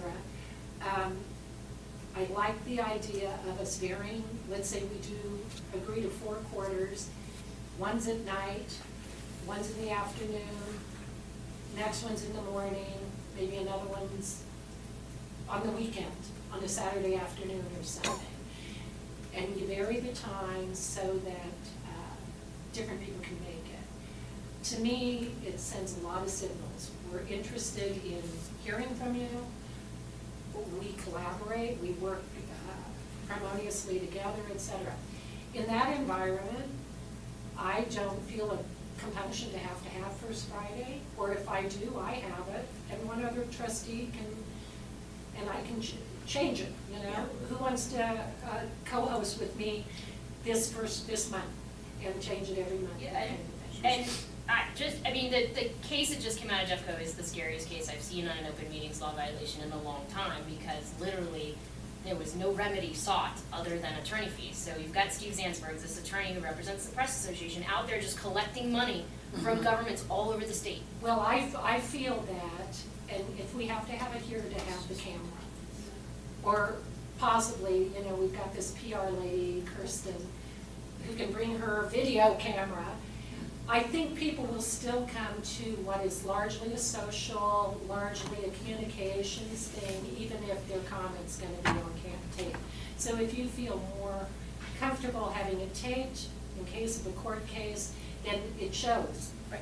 They bring the topic, we sit and listen, no decisions made, no land use, Sure. anything going on.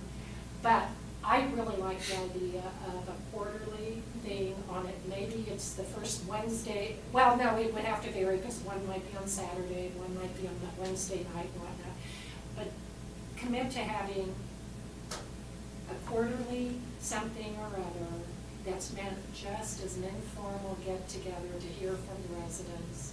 And then what I do with First Fridays, my own business. Sure. And I'm not saying to stop First Fridays, I just want everyone to be aware that it's out there.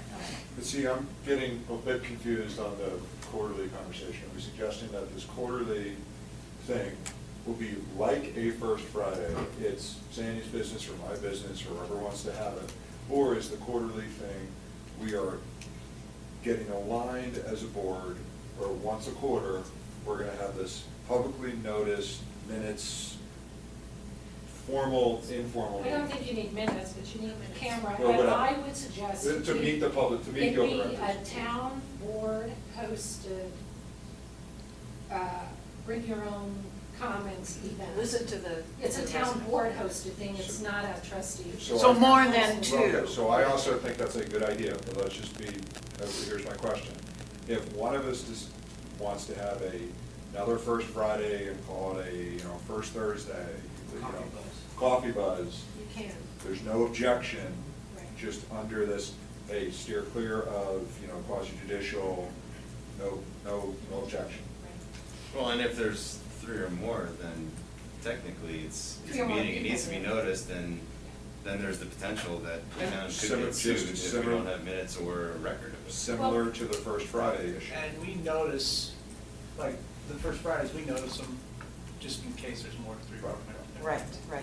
Or Even- 3 or more, so we would notice. Right, similar to the first Friday. So the one But thing the that. noticing doesn't cure it.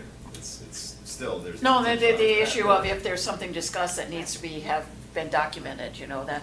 There is a case that says that you can cure some of this by, let's say you go to First Friday, I'll go back to my example, you went to First Friday on Friday and everybody said, vote the smoking ordinance down, it's the dumbest thing we ever heard. And there were 4 of you there and you said, well, maybe you're right. And so you show up today and you say, you know what, there were 4 of us at this meeting on Friday, there were a number of comments expressed about how dumb the smoking ordinance is. We had a lengthy conversation about it. Here's kind of the general, talk, this is how the discussion went, and I particularly listened to this, and I now feel like I should vote no on it. You can cure any violation later by stating it. Informing everyone and not making it a rubber stamp. In other words, saying, here's the nature of the discussion. Does anyone in the public want to respond to that? Do any of my fellow trustees want to respond to that? So you can cure that. I just want to throw that out there. Well, that's always been available to us. That's why we give our reports, to say, we've been here, we've done that, I participated. I even put down the 2 things that I listened to at the First Friday, which has nothing to do with anything that's on tonight. But, we've always been told that we need to do that. If we met with anybody, and I think we do a pretty good job of doing that, communicating that. So I don't want to go back to the way we were 3, 4, 5, 6 years ago, where everybody kind of goes out and decides their own little thing. And then sometimes some people who like a certain trustee go to this place, and other people who don't like that trustee but like the other trustee will go to that place. And then, so what you have is you have different groups of residents going to different places for all this. And then, and then I know what kind of started a lot of this discussion is like, Clint, when you said you were going to have a mayor thing. Okay, I think we should have fewer where we have individual trustees going. And I'd rather have it be where we meet more as a group, and I think that shows that we are working together. And if that solves the need, I'm all for that. Yeah. I did not do that to try to steal any thunder from First Fridays, and I'm definitely not trying to shut it down by any of these comments. I wanted the board and the town to be aware of the potential risks, and I mean, I'm hearing some potential risks of some of those practices. So that was all. That's all I wanted to air, was that. Now, to the point of how do we get engaged with residents and how do we make that happen, I'm all. I like this idea, though, the recommendation, and I think I've talked with you and I talked with Sandy, what she was just saying is that I like the idea of First Friday. People are knowledgeable about it. So if we want to start saying this next First Friday is being hosted by Clint and Sandy, then the following one hosted by this Sandy and Kevin. I like that too, sure. And then it's just now, it's been great to be able to go, and even what we end up with is the people at that end, the 15 people, or 5 people of the 15 on that end talk about something, and the 5 of us that are at this end of this long, narrow table at Starbucks are talking about something else. And it's not like we're all around talking the same thing. Let me go to a challenge, though. Right now, it's my homegrown list, right? It's really built over the course of time, my homegrown list. The beauty of doing something under the umbrella of the town board is that we can go over e-blast, and we blast it out. And I don't believe under that scenario, you're gonna get more people, and that's what you want. You want 30, 35, 40 people at these things, right? Who come forth, but I think monthly is overkill for that type of mechanism. So the First Friday concept works well for what it is, but I still go back to a quarterly type of gathering, informal gathering. We use e-blast to notice the community about it, and then individual trustees, I love this, certain individual trustees now say, I'm gonna be there, and they give it to their Facebook list, which is different from my Facebook list, right? So this is how it gets out and about the community. Well, I think we've already settled on the 4 quarterly things. But do you think where does First Friday is? I like the more opportunities, the better. Very sad to see First Friday to go. hell away. Well, let's talk about the quarterly thing. Because Are some we people all in won't, support of that? they won't be comfortable with the big event, Mhm. and they may only come for a quick, come down on Friday I and think, talk about a hot I think there's a topic, lot to be so. said from, First Fridays has a very established feel to it. And so to continue that and build on that, I think that there would be, I think that would be a good thing. I mean, adding a quarterly thing on top of that, it might be overkill. Okay, but it's Different understand, First time. Friday by definition, 7:45 And in the it's a morning. different, It's a homegrown list. So it seems to me if this becomes and I'm happy to give it to the board in general, that it's a board property, not Sandy's. That's why I call it First Fridays, all board. So it becomes the town board's First Fridays. When you put it out to when you do it on the monthly, and we can try it at 7:30, 7:45, again, you get Kendra's recording issue, and then you get it out to a bigger audience, right? Because then you want to e-blast it out, right?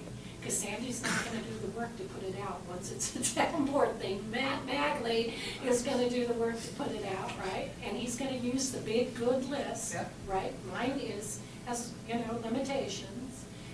And we're gonna get, let's say, shooting for 35 people. Do we have it here? Do we provide donuts and coffee? That all of a sudden, and the camera, that sounds better, and I'm happy to give that a try. I think, You know? the camera dynamic though, that changes your Right. audience. of- If the conversation was, hey, we gotta be a little careful, we don't get anywhere near the slippery slope of ex parte communication. Good conversation with First Friday, it's functional, it works, I think we close the First Friday, keep doing what you're doing. And now the next topic of conversation is, what else? We've got a very good proposal, quarterly meetings. So now we're quarterly sessions. Now, I feel like we keep getting drawn back into the First Friday. I don't wanna see it here, I don't wanna see staff bringing the donuts and minutes and recordings, I think we'll get nobody there. For First Friday or for quarterly? For the First Friday. Quarterly, I think, is now open for discussion. Quarterly, I would also like, I prefer quarterly to be exactly like the First Friday. But given the fact it's quarterly, we'll probably have increased attendance, it'll be at night. It feels like we're a couple steps closer to the slippery slope. And so it should be, in my view, I'm gonna propose that it is a town-managed event. It is a town-sanctioned event. It doesn't require attendance from all the trustees, because you're not voting on anything, but hopefully we'll see more than 2 or 3, hopefully we'll see all of us. And then while it doesn't have an agenda, and hopefully it's not recorded, there is somebody who is quietly taking notes and saying, oh, Mrs. Jones, was here to talk about the snowplow issue, and we remember that Mrs. Jones was talking about the snowplow issue. Not unlike what we do on First Fridays. So is there support directionally of a quarterly meeting, off-site, town-sanctioned, I don't know if that's the right word, but, town-sanctioned. Publicly Off-site noticed. Offsite for the quarter. That would be my proposal. yeah, I mean, I But think, my gut says, we need to do it in somewhat of an informal atmosphere. So if we could convince, Wayne's or Doug, I had asked Doug's Day Diner whether they would consider opening in unusual hours to do an event. And Pam said, hey, ask us, if you got something in mind, come to us. We might, we're not gonna do it all the time, because we don't wanna make our staff work at night, because a lot of them have other jobs and things like that. But, yeah, we would certainly consider it. So, I'd like to see it be, something informal where they can come by and talk to us and move it around the community. The second, the mezzanine of the new coffee place at the sports stable is a great place to go, and it's separated from the lower level, but also the community room there at the sports stable too. There's a lot of places around town we could do it without requiring somebody to open up. So I'm all in favor of continuing First Fridays. I think they're great. I think they serve the purpose that they're designed to serve. They're a great informal communication, and the people who know about it know about it. I think the quarterly meetings are also a great idea. I think they definitely need to be at night. One of the criticisms that I often hear about First Fridays is, don't you people have jobs? I got to go to work on a Friday morning. I can't get there at 7:45 or 9:30. It's just not going to work for my schedule. So the quarterly meetings would need to be at night or on weekends in the afternoon. Something different, but it can't be in the morning. But I think all of this discussion that we're having here, we're assuming that we can reach. We're talking about increasing engagement, and we need to increase engagement. But what we're doing is we're assuming that we can reach everybody that we need to reach based on channels of communications that we've already got, eBlasts, the CACs, the Facebook groups. All those groups are great, but we're missing a lot of people. Mm-hmm. And that's something that I heard during the campaign was people didn't know that we had eBlasts. People didn't know we had a CAC. People didn't know about the Facebook groups. So we need, I think, step one, to do something to actually educate the community about all these ways for them to get involved, because right now the people who are actually involved are the people who are on their own initiative taking that step to, okay, I'm going to look on the town's website and see what I can find. I'm going to look on the Facebook group and see what I can find. I think it would be wise to send out a mailer to all the residents and to say, listen, the town of Superior wants to hear from you. Here are all these resources that are available already that you can take advantage of if you want to, just to educate the Matt public. just sent that out, staff just sent that out, third quarter, somebody did. And last year it was a beautiful little baby, and it said, get connected on it, and so I think we should use your twins the next But time. anybody can. But it was, if we get that postcard every so often, at least once a year, Yeah. to every residence, and it's amazing, people will still say, I have no idea. I would like to see. So we need Yeah. to be careful about what that postcard looks like, and how it's, is it actually serving the purpose that we want it to serve? Is it giving too much information? We need to be, smart about how we're communicating the message, because if we want to increase engagement, we need to first educate people and let them know that there are ways to get engaged. Right. I think Mark brings up a good point, and I think we're very focused around what we're doing, and I still want to draw us back to the core and see if we get aligned, and then it's, how do we communicate that? We need, whatever we're doing, it's just not enough, and it's not enough, we don't need a 10% improvement, we need like magnitudes of order improvement, because we all heard the same thing, being out there, like, we know what you guys are doing, and frankly, it is the same 100 or 200 people that we see a lot of in the community, and we're just not doing enough. So I agree, so I want to talk about that, but I wonder if we could close out before we talk about how to communicate these new sessions, I'd like to talk about, or this new thing, can we align around, and sorry if I'm stealing it too much, can we align around consensus on the quarterly meeting?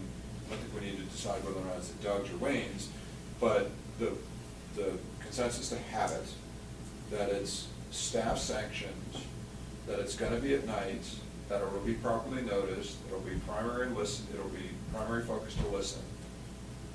And any concerns about that? And then I like the idea of rotating, it's hosted by, Clinton Sandy, and then it's hosted by, Sandy and so Well, on. on that quarterly thing doesn't have to be hosted by. I didn't think everybody. Oh, you're right. It's No, not, it's it's staff sanctioned. Come talk with the board. Right. Come Staff- talk to the That board. was the Friday Yeah, thing. yeah. Right. Staff sanctioned, you're right. So alignment around that. I'm all Yeah. in favor. I'm all. Sure. I feel like something's missing.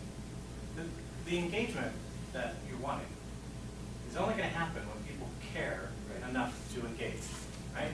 They're not going to come down here for a quarterly meeting if there's nothing they care about. So trying to draw people in for the sake of engagement, my guess is that's not going to do much. First Friday is a different dynamic. But when you've got a development issue like the potential multifamily in a regional town, right? A lot of people care about that, and you're going to get their engagement. So thinking about how the process around a particular issue happens in the town and changing the way that happens in order to allow more time for, more reach out for engagement is, I think, going to get you what you want. Because I like the idea of the quarterly things, don't get me wrong, but people are gonna come here when it's something that they care about, that's important to them. And they want to hear about it when it's important to them. They don't wanna hear about multifamily across from Bottom Pool when they live over in the Summit in Rock Creek. They're just not gonna care, and I'm not gonna come down here. I mean, if I got friends in Summit, and they need some help and they want me to listen, I might, because I'm an engaged person. But people over here are not gonna come down and talk to you about the Summit or about the pool. It's a good point. Just a thought. But your land use is what you're hitting on, and, I mean, that does bring people out, but I think that's where But it's a people run. notice, the quarterly meeting is noticed, and so if it's town sanctioned, I think we could listen on the land use. No. Particularly on something that is off, No. Kendra left. there's no formal proposal. Because you're an ex parte land there. But It's there's quasi judicial. She just said there might be, so you can't talk about it. She's changed on that. Okay, Chris. Yeah, I agree with what Bob was saying. My question was gonna be, what do we think, how many people do we think we need to have in one of these quarterly meetings for it to be successful? Because I could see us having, get 30 people in here. To me, that's not really successful. I mean, it might fill up this room, it might fill up Doug's Day Diner. But that to me that's not very successful. We have 15,000 residents. Well, and are they gonna leave feeling like that they really accomplished something? Or are they gonna leave feeling like, well, that was a waste of my The hour only time we get, or 2 hour, this whatever? room is packed and the room's not in there, it's just like Bob says, if there's a real controversial issue, and they don't feel they heard enough about it, or they want to voice their opinions. If there's no agenda set, if it's just you bring your own topic, I don't think people are gonna come down. I would love to try it, see what happens, but I think we're gonna be wasting time. Well, one of the things that I had initially said, when I put the proposal out, I don't know, one of my campaign things was, we could have something that could be, you know, one of the topics we might want to discuss is the library in Superior, and just see if people would come and want to talk to that. We will talk about it, anything you want to talk about. But in the meantime, we'll also have an expert here that might talk about library in Superior, or, you know, whatever it happened to be. So if we had a hot topic, we could have that as, or, you know, these are a couple of topics that we know people are talking about. They're concerned about, do we need another outdoor pool? We need a rec center. You know, just something that might engage people, and bring, you know, Rocky Flats, whatever it would happen to be, but throw a couple There of will be a topics million out. Yeah. people in Rocky. Well, Yeah. but, you know, I understand what's being said about it, you just leave it open and people won't come. Well, we just leave it open at First Fridays and people tend to show up all the time.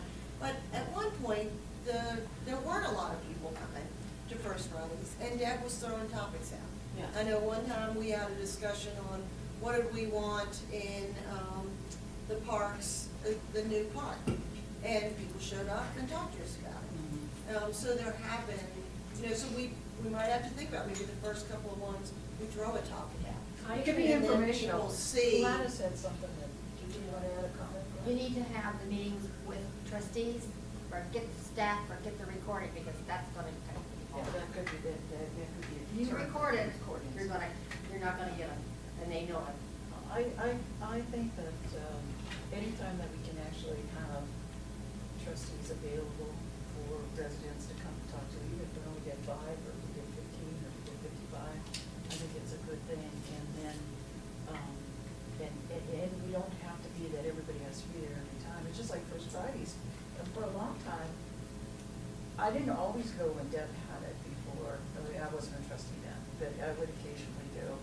And then, but since now, I've gone to almost all of them since I've been elected, the First Fridays, now that you're having them too. And I just love it because the people that come in just have a quick, they go, okay, I got my coffee, I got a quick comment, and then they'll leave. Or some will hang around a little bit longer. But I think the idea of being open and just there for a few minutes, it doesn't have to be a long time. I say try it, and I think Bob's point is good. The interesting thing is, we can always throw out, these are some ideas, these are some topics that the trustees would like your opinion on. Just think of the opinions, Mark, your comment on Facebook saying comment on vaping and smoking, right? Look how many comments just that general. So the trustees would like your opinions on this, and please bring any other concern or comment you might want to bring before the trustees. So we can pepper it with a little, some things that have brought up, one, off-leash, on-leash. We'd have a whole, we never get to any other comments, right? So we can pepper it with important topics we want feedback on. And then let it go from there. So I let's. think we need to be careful though before we, you know, the things that we've already had before us that we are discussed in previous public meetings, I think we need to keep bringing those back to public meetings. So if we're informative, if we're providing information as a topic and then people can come bring their issues or concerns, that's different. But let's just try it. Let's just try it and see what happens. I think And we can always 35 stop. there, and imagine when we have 30 or 35 in the audience. It's pretty impressive.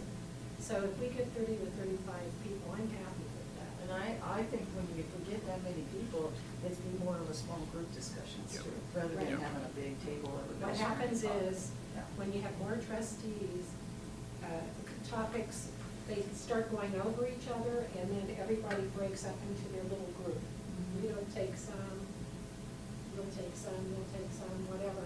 So that's where, if you haven't gone, you think that the trustees are talking to each other, but in fact, you're But right on Starbucks the is side. good because it's not conducive to have one big round table. You have to have Yep. little discussions.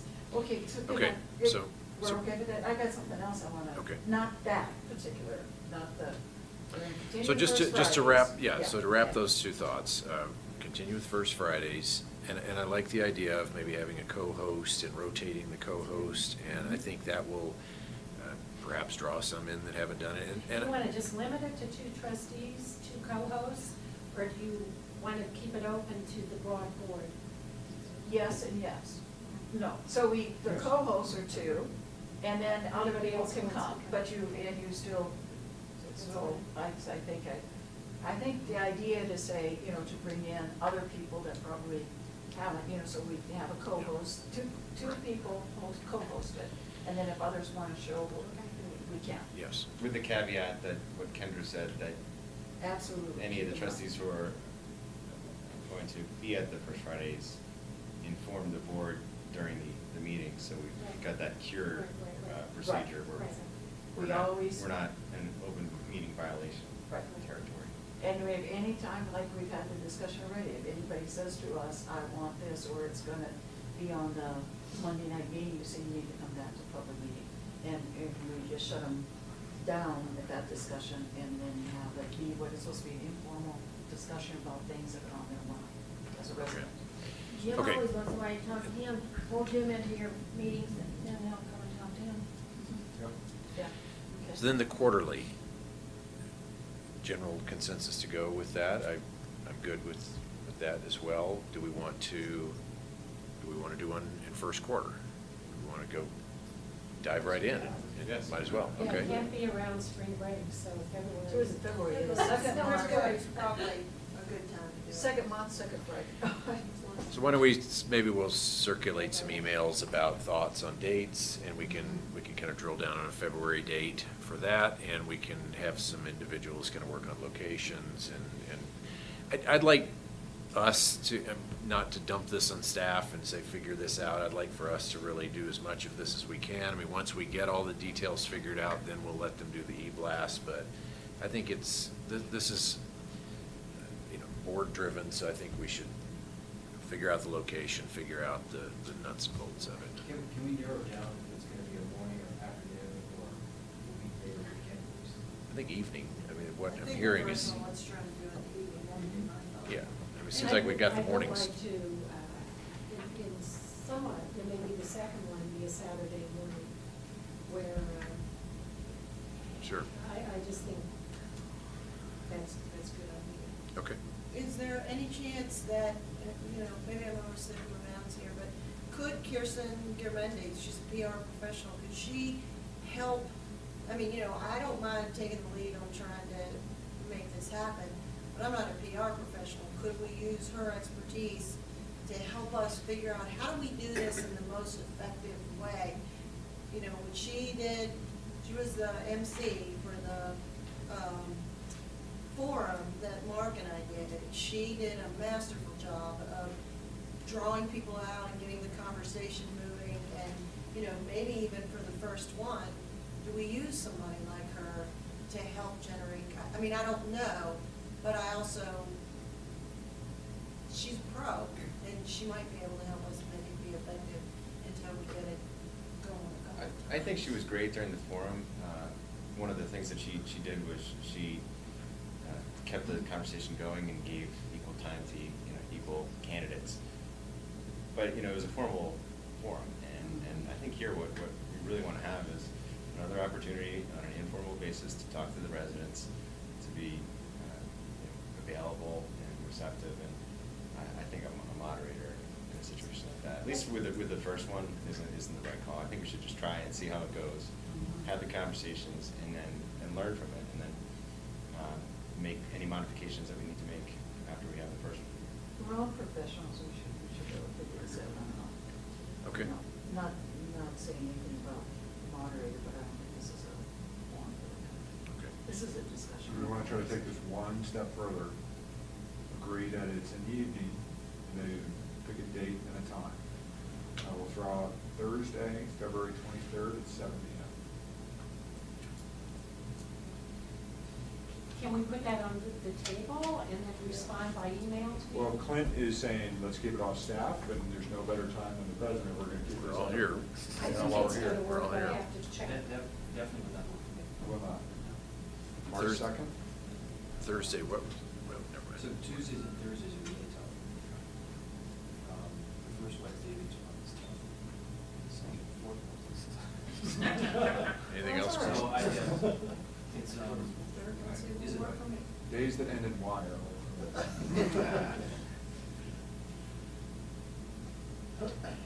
Monday, off Monday, first Monday, works really well. That's not, that's a nice idea. Mhm. March 6th. We have a traffic and safety committee. Or March 6th. We can move it, but What did you say? we have a TSC meeting, traffic and safety committee. Did you say March 6th or February 6th? March 6th, Monday. What about February Well, 6th? How about February 6th? Don't we have board meetings in May? That's the first Monday. It's the first Monday. Okay. I'm going to be in Disneyland. My calendar has all, has moved all of my board meetings, so first, and, What time would we do these meetings? how did that work?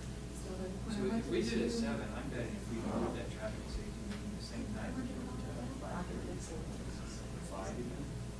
On March 6th? March 6th. It's a nice idea, actually. Huh? To do TSC on March Right, so you're 6th here at in- 5:30, and then go right to Doug's or wherever.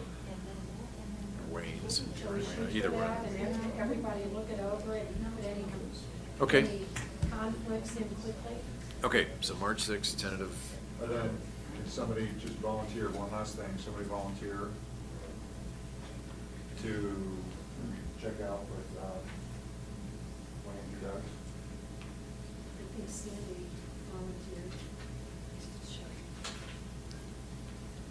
Good with that?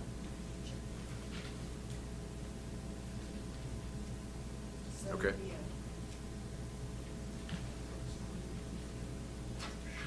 Okay. All right, I think we've got two good things checked off there. Rita, you said you had something else on this topic, the communications topic, or? the thing that we were talking about, yes, Okay. we're talking about how to get information out to everybody. And, we're sending it out in various different ways. I don't do Facebook, and some of you do Facebook. And so if you ask a question like I guess, Mark, you did about, the topic that we're discussing tonight, now we all have gotten emails from a lot of people about those topics or that one topic.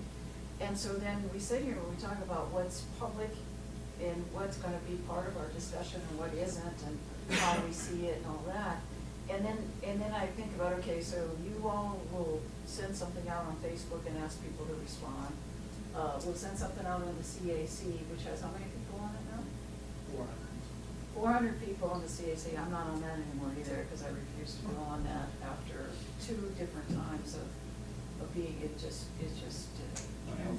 non-functional, it's functional, atypical, all those things I can talk about. But there's only 400 people in that. E-Blast is a lot more than that. It's about 3,000. Right, so, and so we sit here and say, what are our official ways of communicating from the town? I don't view this CAC as an official town communication at all, even though we run it, the town. So we need to talk about that and think, okay, and we have a Facebook page, but these emails we're getting about the topics tonight are not from our Facebook page of the town, they're from individual Facebook pages.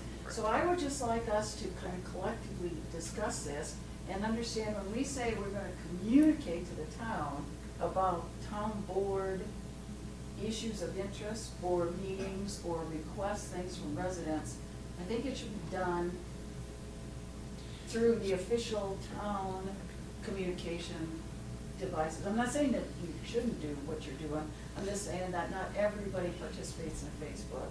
Not everybody, very few people. I disagree completely.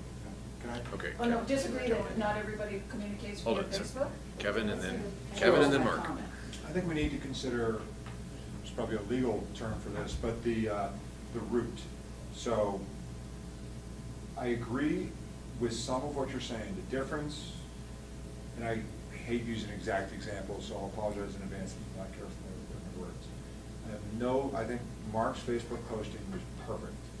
This is an agenda topic that we're discussing, and it was verbatim from the agenda topic, and it had been noticed, and it was hey, please let us know. That everybody there could have received the official notice. Mark supplemented that official notice. The exception the nit that I had around the retreat topic of, I forget what the nit was, but the pool issue, the retreat topic, I did not interpret that agenda item the way that it was pushed on Facebook. It was not verbatim, had more specificity. So Mark's had no additional specificity, it was verbatim, bring it on. So that's my comment, that's the exception. I think so long as it's been noticed, we should all use whatever communication methods are available to us, all social media. Can I add to that though, because I think you're misunderstanding what I'm saying. I'm not saying you shouldn't do it. What I'm saying is that we all received, as a town board now, comments from people from that Facebook, and we're using those in our decision tonight.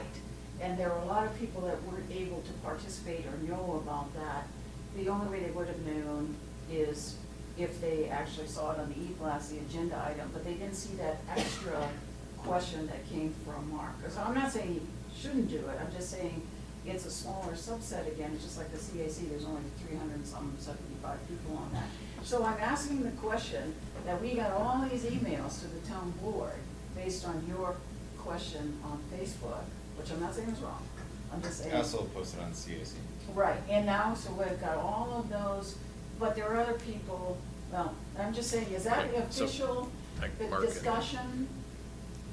You know, Mark, do we Sandy, take Chris. all those emails that came from that route, as Kevin was saying? So And how does that get incorporated into our discussion tonight? there's a difference, in Or my today. opinion. Here we're talking in a legislative capacity about an ordinance that's going to be enacted or not. So we're wearing our legislator hats, as opposed to sitting in a quasi-judicial capacity with, if you posted to say, hey, let the board, let us know what you think about the Anderson application. Those two just substantively are different issues, just from the get-go. Here, the reason why I sent that, I put a post out on the Superior Rock Creek residents group on the 0027, which also gets Louisville, but I directed it to Superior residents and sent it out in CAC, is I think that this is a very important issue. Anytime that we're going to be enacting an ordinance, actually like enacting a law, it's something that it's incumbent upon all of us to not only email it out to your friends, send it on the CAC, put it on the Facebook, and I don't care if I do it or Clint does it or anybody else does it. we need to try to reach as many people as we possibly can. And if that means that there's a little redundancy and people are hearing about it multiple times, I think that's great. And if we artificially limit who we're reaching by just relying on the town's e-blast, what we're going to hear afterwards is, I had no idea that this was going to be discussed, because they didn't pay any attention to the agenda.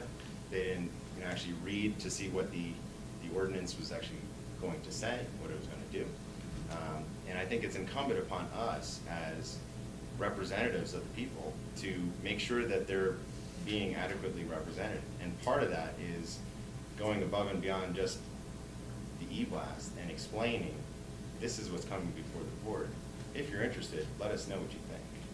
No, I'm not Okay, opposing that. okay, hold on. What I read- got two others here. I'm doing a supplement to this because I think I'm being misunderstood. Because I want us to collectively understand how we're getting out to all these people. Because when we say we send it out to the E-Blast and the CAC, well, the CAC is a very small number of people. And then I loved all the emails I got today based on your request on Facebook. But again, how do we get to as many people as possible? Because Here, I've got the Okay, suggestion. hold on, That's where one we go. moment. What time do we need to break down? We'll start interviews at 6:45. So Okay, and you about also, 6:40. and you also wanted to talk a little bit about, retreat timing topics, Well, that sort of thing. I think that's important in meeting with developers and stuff like that. But And on planning the- commission, I want to talk about that. Well, we're- So- Rules. That's been a topic for over I know, Some and- we- Can I try to put this one to bed? We spent a lot of time and effort putting together new blast lists. 3,000 people are on it out of, we have 4,700 households. So I propose continuing to aggressively work. When we think of the town goals and communication, my goal for the e-blast list is to have one member of every household in Superior on the e-blast list. And this is where we can really utilize Kirsten Gumundi to try to figure out how to get at least one email list for every household in Superior and make it, I know it's the official way of communication already, but improve it. Are you in on this same subject? No, I just want to make a comment that email's not going to exist in 4 years. It's Mhm. like, Doesn't it exist. doesn't exist. Okay, well. My kids don't even, so I understand I understand that email, and I hear we need to work the email. Let me say the second part of my top, of what I'm gonna say, and then you kind of after Chris. But to me, that is the official mechanism. Everybody knows CAC is not the official mechanism, but I love it for its own purpose. I don't wanna get rid of it, but e-blast is it. We put a lot of town effort into doing it. We can put notices in utility bills.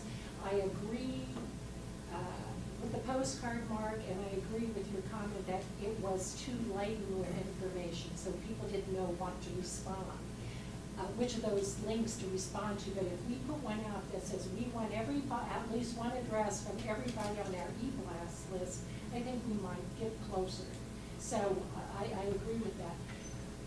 Having said that, I find it extremely useful to have them, every trustee, with their communications list the way they want to work on it. If you want to work yours with Facebook and I want to work mine with 0027 and somebody else wants to work it a different way, I love all the diversity of all of those approaches. And frankly, my input tonight's much richer because somebody took the initiative to go out there and ask, do you whatever you like, Facebook, there is sort of, Facebook is sort of king there.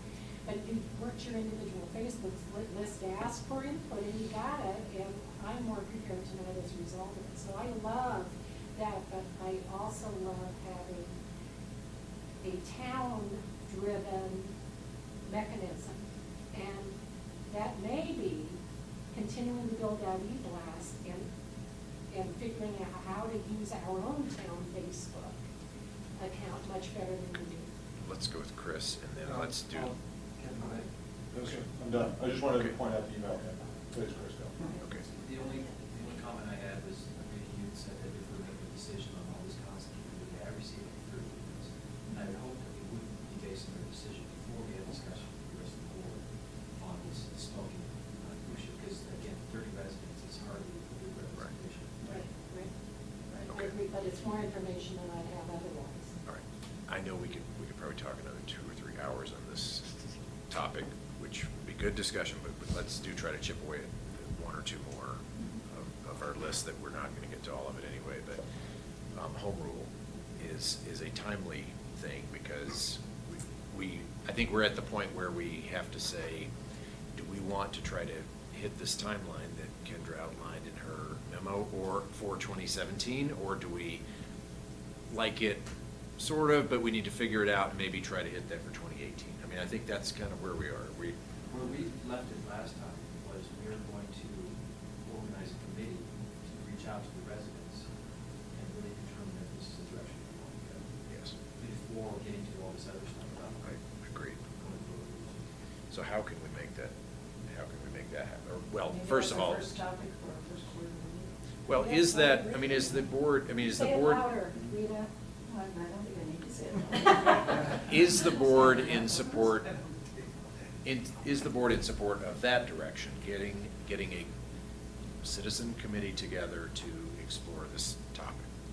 A citizen committee to get to Resident. explore this topic. That's not what Yeah, but that's Chris to take said. that's to take the official, we're not talking about the official movement. Charter. We're just Charter. having, you know, and so for me, Preliminary. I say, do we talk about this at a forum and say, hey, citizens, we're thinking about doing this and seeing whether people would come and talk about I it. agree with Rita that this is a great topic. Yeah, I think it would be a cool topic. Can we publish this? We asked them. Right. Okay. And we put some preliminary information out there. Right.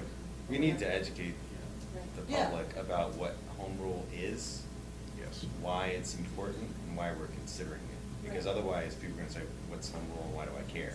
So Well, and it that- can't be these manuals that are out, we gotta put it into a user-friendly Yes. format.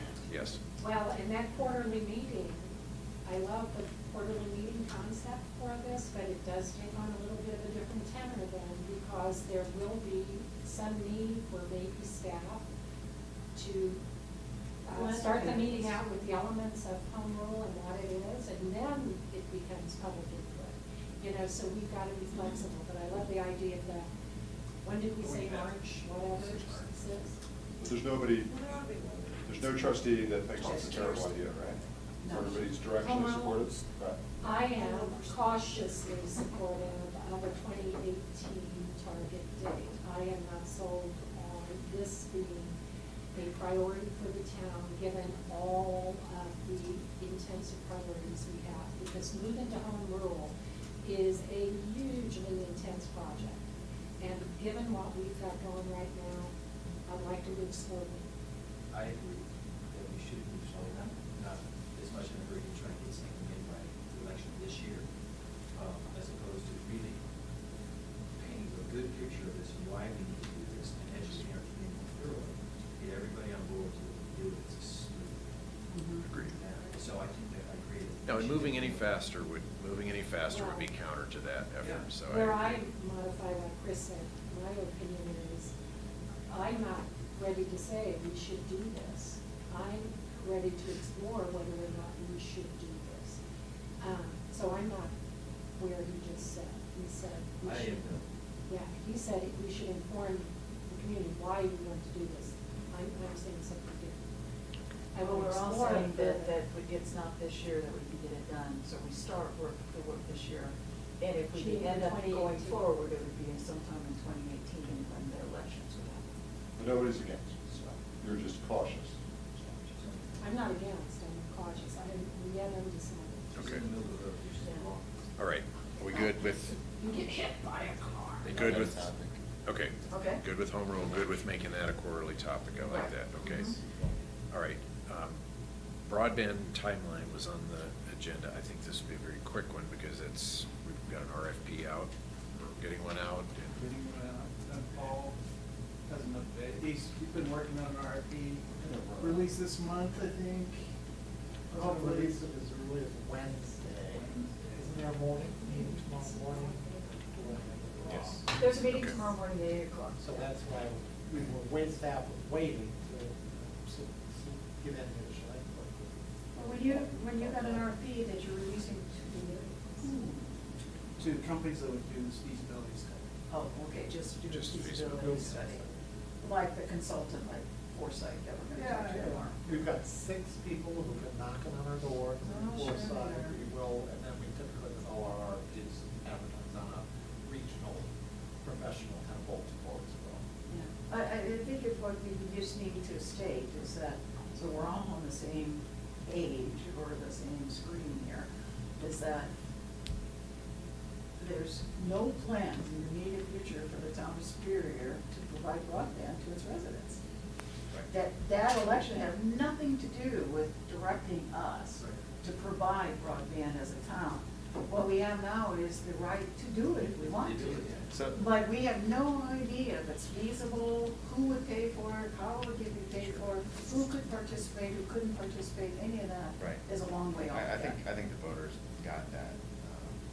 So when would the RFP responses be due? When would we expect to hear something back? What's the timeline? We can dictate the timeline. The timeline tentatively established is, once it goes out, it'll be out 2 or 3 weeks. This timeline says 3 weeks. But even with that particular timeline, and depending upon the value of the contract, if the contract is in excess of $25,000, it would require board approval. That could potentially happen at the meeting of February 13th.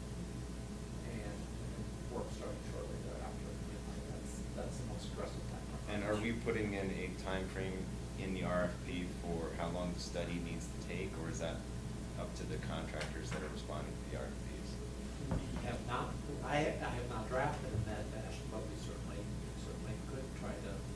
Typically, their proposals that submit to us, they'll have an established timeline, and then that'd be one of the factors in choosing which company. Right. Somebody Well, wants to take what are 18 we, months. somebody wants what's to- the outcome though? Hold- I think we're getting a cart before a horse here. What is the outcome or the response from this RFP? The feasibility of what? Feasibility of providing services to residents, Who? whether that's either the town, what that cost would be, and what the rates would be, or whether it's with a private company that we partner with. Well, that's a big But RFP. those are the things that we have to know before the board can decide what's the best option. Right. If any. I just don't want us to get the wrong impression. This RFP is not what it will take to provide. I don't know how anybody could legitimately respond to this RFP and give us what we think we're gonna get out of it, or what some people think they're gonna get. Because we're a long ways from understanding how and who would provide the broadband to the I town think of Superior. that's the reason for the RFP. This RFP won't answer that question. I think that's the implication that we're gonna have, is that we're going to know how we're gonna provide and when we can provide broadband. I just don't think. How much it's will possible. it Isn't the cost for us? RFP gonna be for the company that would do the feasibility of whether we could even, we're asking for a company who could do the research for us on if we're, what our options would be. It's not gonna answer any questions. It's just gonna say, these are the things you gotta look at and, before I you don't can know. make a That's decision. good question. What are is it? Okay, hold it, time out. We've got about 3 minutes before we gotta break down these tables. That's why this is a massive issue. This is a massive issue. And we've got some other sizable issues that we've not even touched on, It so goes how? to format of retreat. Well, let's, for the next 3 minutes, let's. I asked for yeah. that was. The developer was on the, communication with the developer was on the agenda that we all agreed with, and then there's some walk-on it topics that I think should be, we've aligned around what the topics were, and we should try to hit as many of them. The communications with developer and board policy, I think, should be discussed with them. On the retreat topic, the question is whether or not we should do it on a Saturday. where we have the whole morning and we're not bound by a limited number of hours ahead of a 7 PM board meeting, you know? So, I'd like us to investigate that, do that at one retreat to see how it works. Because Well- now we're up against the same 7 o'clock. I think we always have to have a time frame. I mean, I don't want to have, whether Saturday or any day, have just an open-ended, But let's there's a stay here. difference having a 7 PM meeting start versus it approaching noon where we can go to 12:15 without any problem, you know? So that's- we're doing an artificial barrier. That's true, or maybe we meet on an off Monday night or something like that. I mean, maybe we, I mean, is that the desire, I mean, to tackle the rest of these things? I mean, do we meet on an off Monday night and continue these things, or do we push this to the next retreat? I mean, what's the board's Well, desire on it? yeah, the one thing I wanted to push out was the fluoride. Right? I think there's something we should look into a little more. Susan Spence, I have a lot of respect for her, she never chimes in, this is something that's really important to her. So I think that we should talk about it more and look at some of the research, but have a good discussion on it before we say, no, it's not doing it. I'm not saying I'm for or against it, that we should take it as an attitude. Okay. What is the board's desire for tackling the rest of these items? Is it schedule another work session / retreat sooner than later? Is it go to the next retreat? What is the desire? Can we crank them out in an hour? Well, I'm gonna go that's- exactly what I said that's- not to do. But since we're continuing, and probably an hour would suffice, or an hour and a half, we can append that ahead of the next scheduled board meeting. So, work sessions at 6, meet at 4:30, crank them out. Our next work session is, we have dinner with the Parks and Recreation officers. At 6? 5:30, so meet at 4:30 and try to crank out the other ones. But I don't want to wait until the next retreat, they're too important. I agree with that, but I think maybe we also look at, adding it on to the end of a meeting where we, think we've got a lighter agenda or something like that. I mean, even tonight, we could potentially not be here that long, Oh, but yeah, maybe we not. can do that. Pardon? And it's the college football championship I'm tonight. recording that though, Does aren't you? anybody? Who's- That's decided. So I could look at putting these topics on agendas and then over the next one. I don't know, not really you're talking about in meetings? I'd- Work sessions are Full. I would rather see us pick a Saturday morning or do another retreat, or trying to do them piecemeal, just. Yeah, Well, we I only agree. have a couple of issues. And they could be at regular board meetings, because we're talking about planning commission, I think that could be in a public. If you're thinking an hour, I could do the first meeting in February, work session, and schedule dinner. I think that's unfair to the Rostec team. Oh, no, not Prostac. Prostac would be the end of this month. Yeah. Okay. We don't have it scheduled yet. Okay. That's what he said. So maybe a 5:30 start on that day, give us an hour and a half. If you feel like you need an hour and a half. I think. We have some heavy topics. Yeah, okay. What are the topics other than planning commission and visioning for original town? What are the Meeting other? with developers. Also meeting with developers, the fluoride issue, I personally would like to not discuss in a retreat. I think that's more leading. I think that's a board meeting too. Right, I appreciate Susan, I think it's an important topic. I agree. Good. Okay. That should be on the agenda. Right, I'd love to see I don't know if we have any science somebody with science background, I'd love to see a staff report on it, actually. A lot of good internet links, but. Our plant operators. I was driving from Kansas, so I actually read all those links everybody put there. Okay, we do need to break down. There's lots of information in those links. Good job. Kendra's memo about meeting Yeah. with developers and